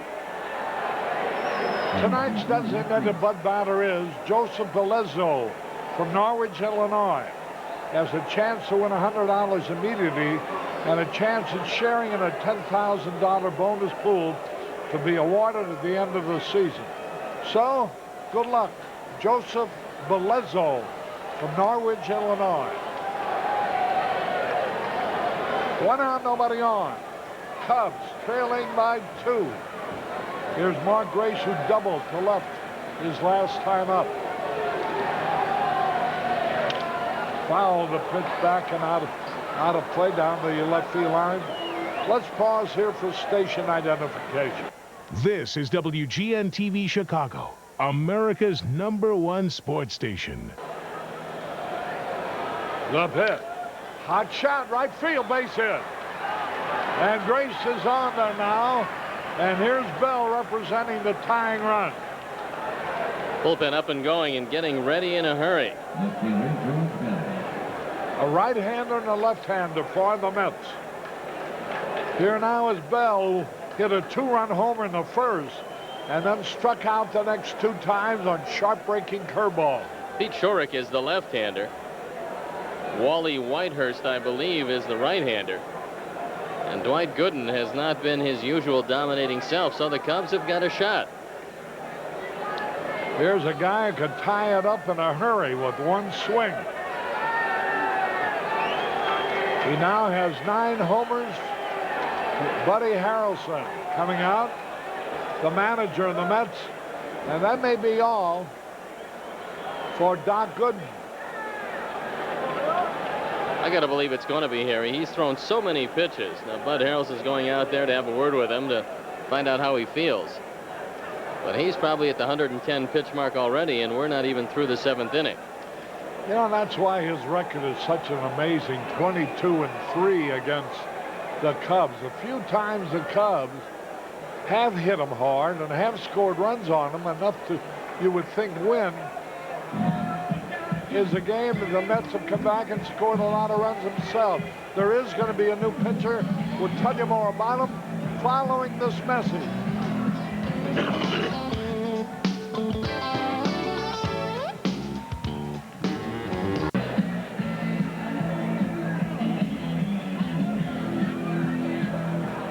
Wally Whitehurst, 1-2, lost 1, saved none. Fine earned run average 2.89, and a good sinker ball right-hander will replace Dwight Gooden.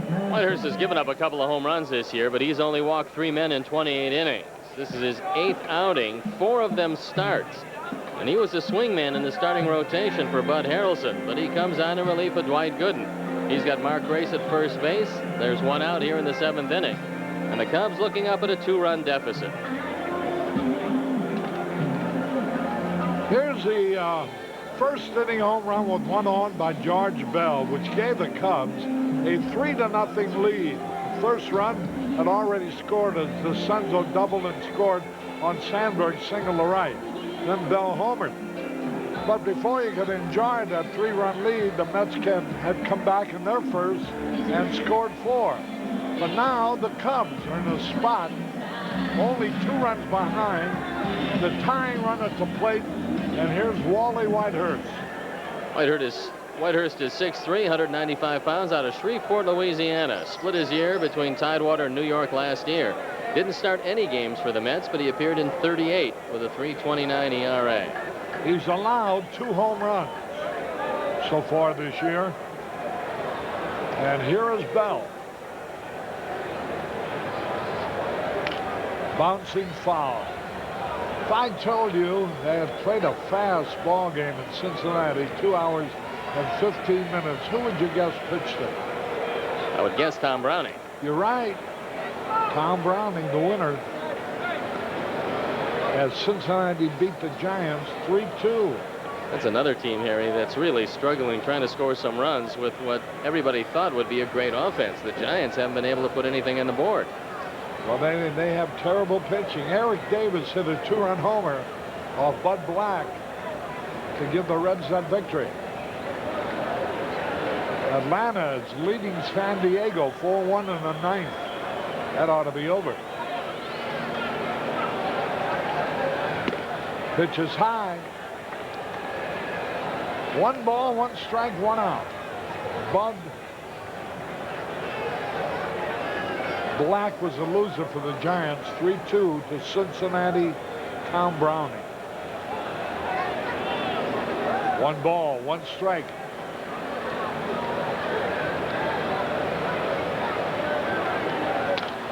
A high pop foul. Boy, George is angry at himself for not hitting that one. Apparently he got a pitch he really liked. Montreal shut out the Phillies 3-0. Dennis Martinez quietly putting together a great year for the Expos.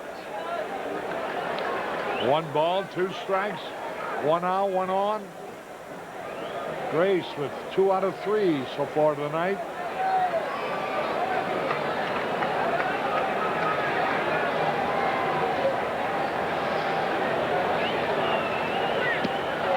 Curveball inside, 2-2.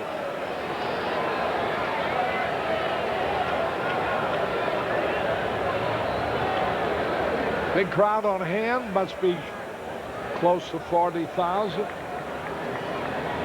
2 balls, 2 strikes. Grace a lead. Ooh, he drilled 1 foul into the stands. That was a hanging curveball.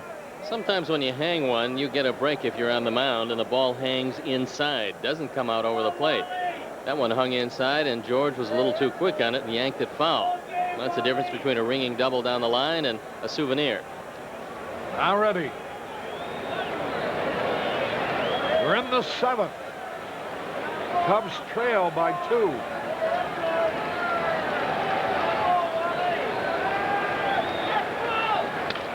Ground ball might get a double play. Out to second base for a run. Out to first for two. Bell rolled into a double play. 6-4-3 to end the inning. And we go into the bottom of the seventh. Still 8-6 Mets.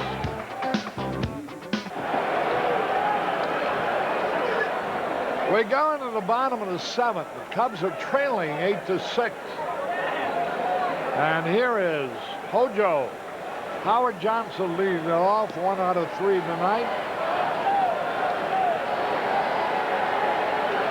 Funny game. The Cubs pounded out 9 hits, including 2 home runs off of Doc Gooden.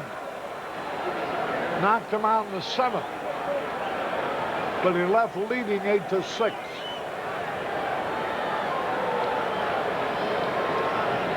Bouncing ball. Who's going to cover first? Chico Walker gives it to Mike Bilecki. Nice play. Walker to Bilecki. We haven't had a further report on Ryan Sandberg. I haven't heard anything, Harry. He left. Chico Walker taking over very early in this game. He came to bat in the 4th inning, but took over defensively in the 3rd, and that's the last we've heard. 1 man out. Here's Kevin McReynolds. He's had quite a night. 2 doubles and a single. Curveball in there, a strike call. Final, Atlanta beats San Diego 4-1. Cincinnati over the Giants 3-2. McReynolds hitting just 167 before he went on a tear. An 8-game hitting streak. 3 hits tonight. And he's got that batting average up to 252. High pop fly, that ought to be easy. Chico Walker calling for it. Makes the catch. Bilecki now is retired 5 in a row. And Chuck McElroy, he had retired the last 4 men he faced. So they've retired 9 straight. 2 out. Here's Kevin Elster. Fastball low and away. Seattle out in front of Kansas City, 3-2 in the 6th.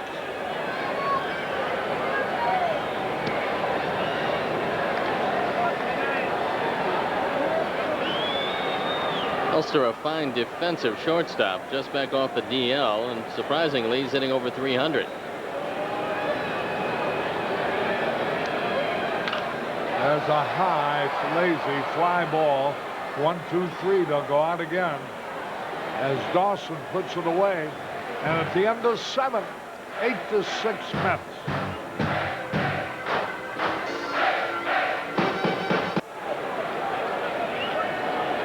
Harry Carey back at Shea Stadium. We go into the top of the 8th. Andre Dawson leading it off.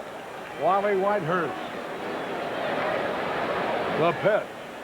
Inside. Whitehurst got Bell to ground into a double play to end the 7th.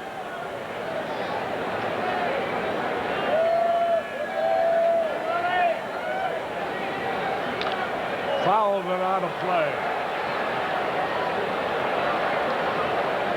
A happy birthday to Jack Rosenberg. WGN AM and Channel 9 TV. 1 ball, 1 strike. I'm sure Jack Rosenberg is 39 years old today. 1 ball, 2 strikes. Andre Dawson, who drove in 2 runs with a triple in the 3rd. Boy, the Cubs got 3 runs in the 1st, 2 of them on George Bell's homer. Then they got 2 runs in the 3rd on Andre Dawson's triple. Then they got 1 in the 6th on Barry Hill's home run. And all this was against Doc Gooden. Harry, we're not going to be broadcasting tomorrow, but you know whose birthday it is tomorrow? Who? Arnie Harris. No kidding. Another 39-year-old. Oh, no doubt about it. There's a smash right to Magadan. That ball was hit hard. But out, Dawson hit a one-hopper right at Magadan. Whitehurst throwing the ball very well, and he's riding it in on the right-hand hitters. That's probably the thing that he does best. There's Salazar.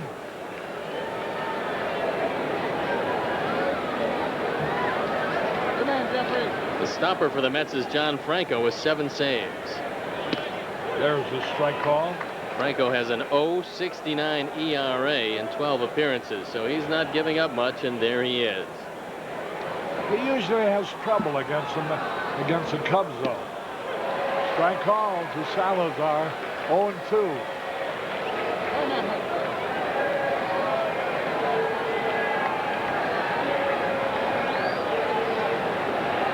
One man out, nobody on.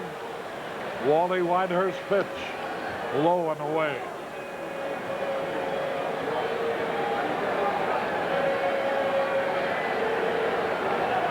There's Hector Villanueva. Ground ball to the second baseman. Jeffries has it. 2 up, 2 down. Jeffries has said that he was hoping his teammates wouldn't be critical of him because if he does make a bad play at second, it won't be for lack of effort. He's worked very hard trying to master that position, which isn't easy. There's a lot to do, especially on the pivot. You don't have to have a great arm over there, but you have to be very quick with your hands to take that throw from shortstop or third. Vizcaíno, he's hit the ball well tonight. Shortened up as if to bunt. Berryhill on deck. He's 1 out of 3. Outside, ball 2. 2 balls, no strike. We're in the top of the 8th. Good fastball. 2 balls and the strike.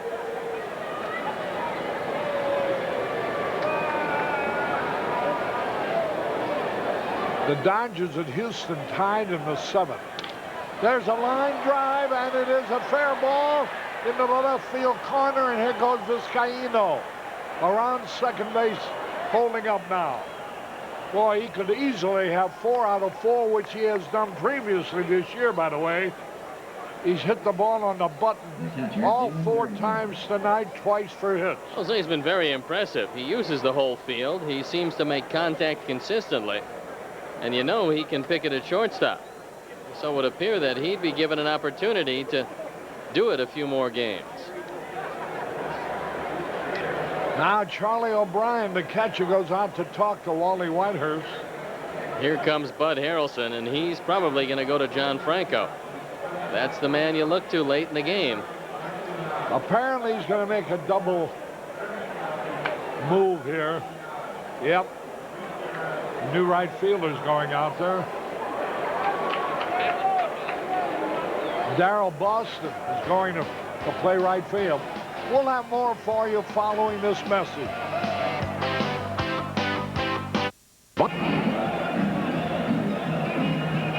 Harry Carey back at Shea Stadium. John Franco, the star reliever for the New York Mets, is the new pitcher. And Darrell Boston, formerly the White Sox, now playing right field, batting 9th in the double flip of the lineup. So he'll be batting 2nd in the bottom of the 8th. Now, you know that Hector Villanueva is going to pinch hit. But I'm not sure why they're not pinch hitting with him here and then going with Dunston. Berryhill's had a rough time of it from the right side, hitting .042. Damon did hit a home run, but that was from the left side in the 6th inning. And John Franco comes on for the 13th time. He's got 7 saves. Franco has not allowed a homer this year. Fastball outside. He too is from New York. like Viola, who pitched tomorrow.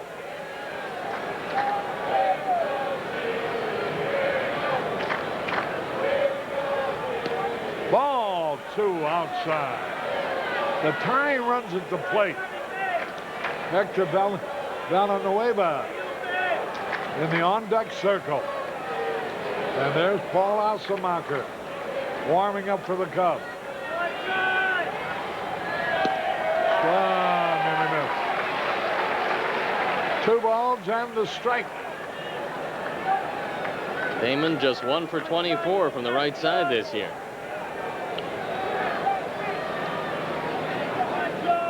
Two balls and the strike. Ball 3. 3 balls and the strike. Hector Villanueva would hit next. Now Damon will probably get a good fastball to hit, but it's probably going to be out away from it. The pitch. Strike 2. 3 balls, 2 strikes.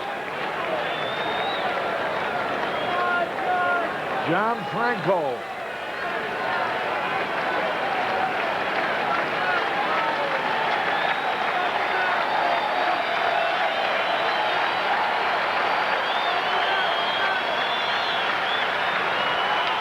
Foul to the right of the plate. Berryhill, who homered in the 6th, batting left-handed. Switch hitter bats right-handed against Franco.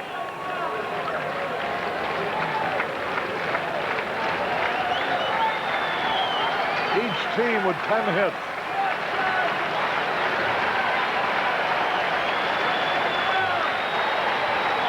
Three and 2.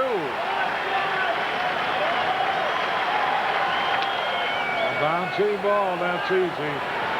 Throws the first to the out to the top of the side. Berryhill bounced out. 1 hit, 1 left. We're going to bottom of the 8th. It's still 8-6 Mets.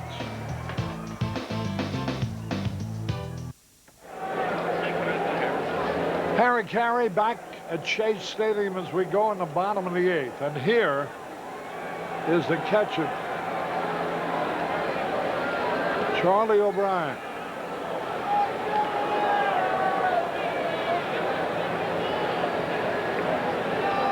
(8-6) in favor of the Mets. Each team with 10 hits, only 1 error in the ball game, charged to the Mets. Darrell Boston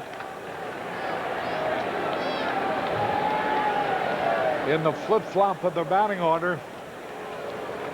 Came in the same time that Franco did, and he'll be hitting next. 2 balls, no strike. Mets have 2 guys that can't get any playing time in Darrell Boston and Mark Carrion. Boston 3 for 7 as a pinch hitter, and Carrion 6 for 10 with 3 home runs and 4 RBIs. So both of them have really done the job off the bench. There's a strike call. In hockey, you remember the Penguins playing the Minnesota North Stars had a 3-0 first period lead. Now at the end of 2 periods, the Penguins 4, the North Stars 3. Another period to go. The North Stars are leading the series 2-1. 3 balls and the strike.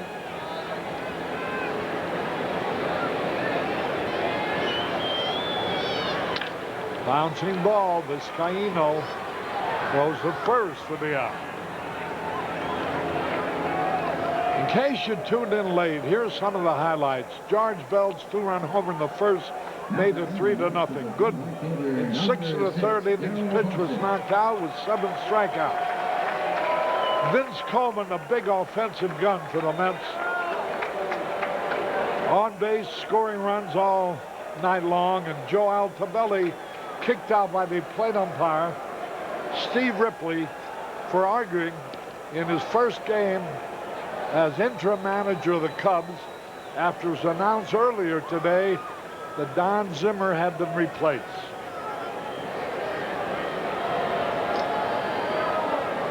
Boston had a great year for the Mets last season after they acquired him. Mike Bilecki is having a great stint out of the bullpen. He's retired 7 in a row. Chuck McElroy with a good 2 innings. They've held the Mets right there, but the offense hasn't been able to amount much. Well, I don't know, Steve. You get 6 runs off Gooden. That's amounting to an awful lot. It's the pitching that failed so far tonight. Good bullpen and bad starter with Rick Sutcliffe having a very tough night. Fouled it back. You're not going to get more than 6 runs against that Gooden. And he's done that several times. He's wriggled out from what could be a loss to picking up an El Cheapo victory. Well, that's one of the reasons why that record was 22-3 coming into this against the Cubs. There's a high pop fly. Everybody running after it in foul territory. Nobody could reach it. 1 ball, 2 strikes on Darrell Boston, Mets outfielder.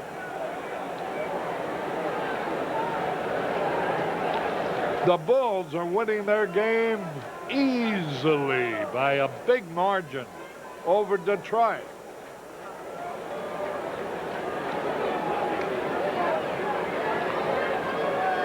And I'm sure Bill Cosby is watching it somewhere. A great Cub fan and a Bull fan. 1 ball, 2 strikes.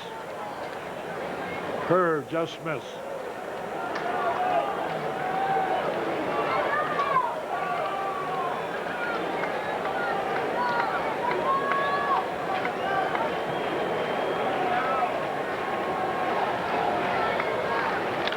Bouncing ball, that ought to be easy. Grace has it. 2 away in each of the last 4 innings. The Cubs have retired them in order. 2 men are out here. Actually, they have retired 12 men in a row. Trying to make it 13, here is Vince Coleman. He's 1 out of 2 with 3 runs scored. He started the game off after the Cubs having a 3-run lead in their top of the first. He beat out a bunt. Before the inning was over, they had scored 4 runs off Sutcliffe. And then they scored 2 more in the second off Sutcliffe, adding 1 off Lancaster in the second and again in the third. And since then, they've been stopped cold. 2 great innings by Chuck McElroy.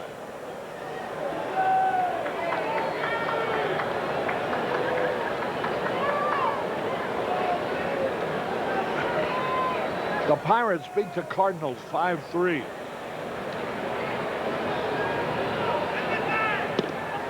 A little bit low. 2 balls and the strike. Barry Bonds hit 2 home runs off Jamie Moyer in that ball game. Strike call. 2 balls, 2 strikes. Moyer now 0-5 for the Cardinals. 2 balls, 2 strikes.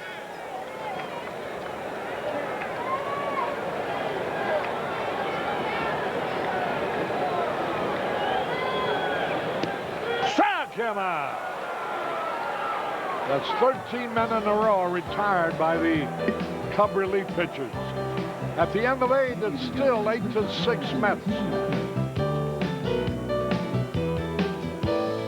Number 19, Hector. Harry Carey back in the ballpark. The producer director of Cubs baseball is Arnie Harris. The coordinating producer is Bill Borson. Our associate producer is Joe Cornell. We go into the top of the 9th. Here's Hector Villanueva leading off as a pinch hitter. Hector 1 for 3 as a pinch hitter this year, facing Franco. 1 ball, no strikes. The Cleveland Indians beat the Yankees 5-2. Boston's leading Milwaukee 9-6 in the 8th. A high pop foul out of play. Detroit out in front of Baltimore, 4-3 in the 9th at Detroit. Seattle leading Kansas City 3-2 at Kansas City in the 8th. And Minnesota, Texas leads the Twins 6-3 in the 8th. The White Sox leader tonight out in California.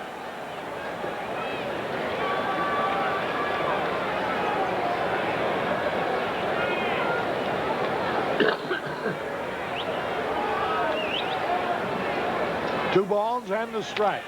Ground ball deep. Nice play by the shortstop. He bounces the throw to first. Safe. He was juggling the ball. He was juggling the ball, and now Magadan is arguing about it. Hector down on the way, but safe at first. We're going to have a pinch runner for him. Bud Harrelson can't believe it, and Dave Magadan can't believe it. He said he had the ball, and Bill Hahn said no, he never had possession. A fine play by Elster. He one-hops it across, and Magadan thought he had him. We'll take another look at it. You be the judge. Elster stops it. He's got some time, but he's got to set himself. One-hops the throw, and we'll take a look at Dave Magadan. It's going to turn out to be a big play for the Cubs. Elster can't get it across, and Magadan picks it up, and he's got it. What they arguing about? As you saw, he was still juggling the ball. They call it a hit. Should be a hit. Why isn't that an error on the thrower or on the first baseman?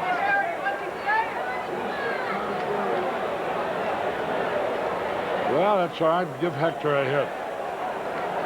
Okay, now here is the Senzo. Sean Bosky's running for Hector. Base hit! Like a bullet in the left field. And Bosky rounds second, holds up. And now the tying runs around with nobody out.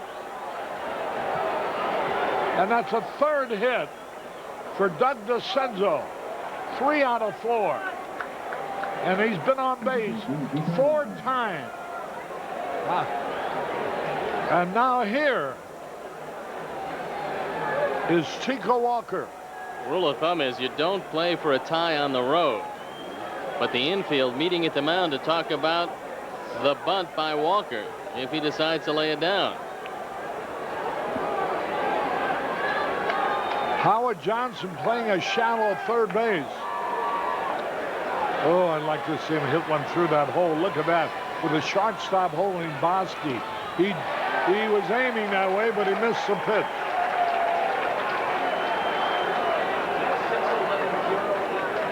Eight to 6 Mets. The Dodgers are beating Houston now 7-2 in the 7th.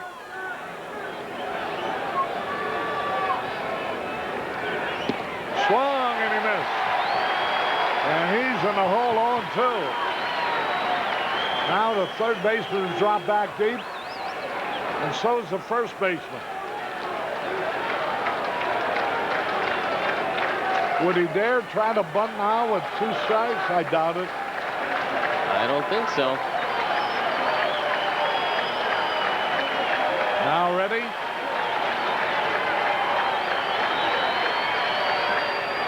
Curveball into the dirt. 1 ball, 2 strikes. Franco has a good fastball and a good slider.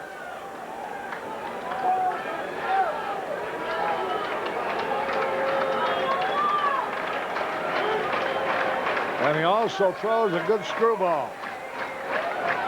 1 ball, 2 strikes. A little tap, it goes foul. Oh, I thought the ball would stay fair. I was going to say he at least has advanced the 2 tying runs in the scoring position. That's what they represent. The Cubs are trailing 8-6. Bosky's at second. DeCenzo's at first. Franco turns over that fastball, and it runs away from the right-hand hitter. And many times, if he does keep it away from you, you've got to hit it to right or right center field.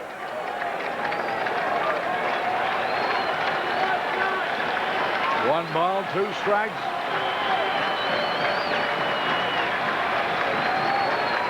Outside, 2-2.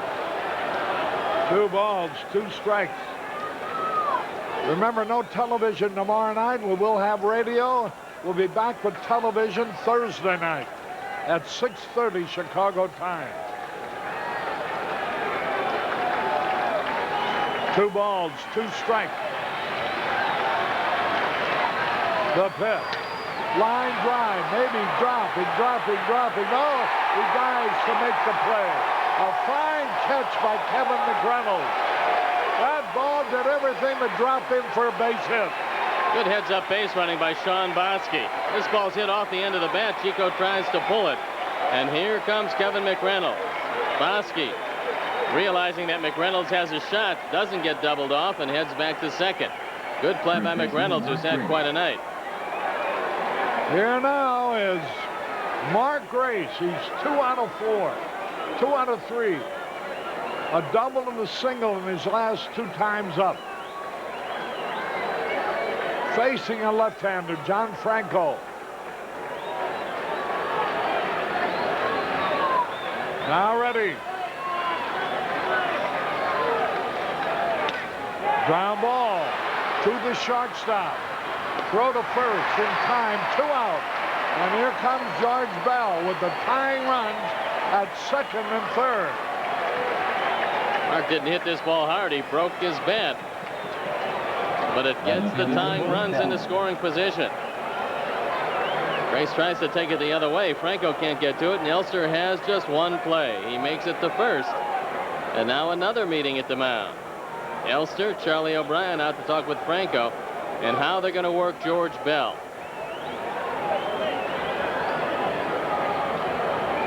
Bud Harrelson coming out now. He wants to get involved in this meeting. I don't think he wants to gamble with Andre Dawson next. All right, Franco will be facing George Bell. Franco going for his 8th save.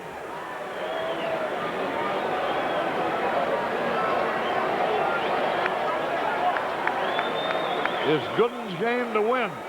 Going for his 5th victory.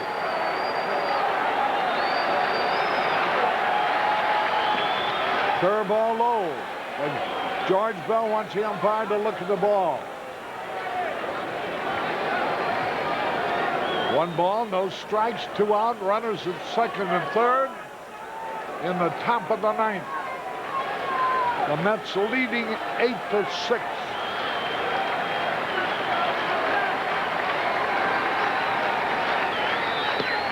Good fastball right in there. But Bell high. A ball and a strike.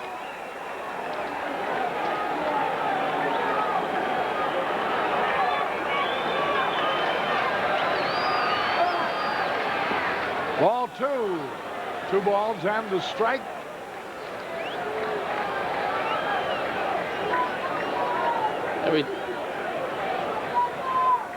The Bulls won 105-97. Another easy victory. They lead the Pistons 2-0. 2 balls and the strike. Oh, tap to the shortstop. There's a throw. The game is over. Bell hits a weak roller to the shortstop. So 2 men are left on base. And the final score, the Mets 8, the Cubs 6. We'll be back with you in a moment. Budweiser play of the night. It happened in the 2nd inning. And there's Magadan facing Les Lancaster, the first man he faced, lining a double in the right field corner. And 2 men score, and that's the big hit. And the Budweiser play of the game. Well, the final score, you see it there. The Mets 8 and the Cubs 6. Second game of the series tomorrow on radio only. We'll be back with you Thursday night. Our next telecast on Channel 9 will be between the Cubs and the Mets. Thursday evening, our telecast begins at 6:30 Chicago time. Harry Carey from Shea Stadium. So long, everybody.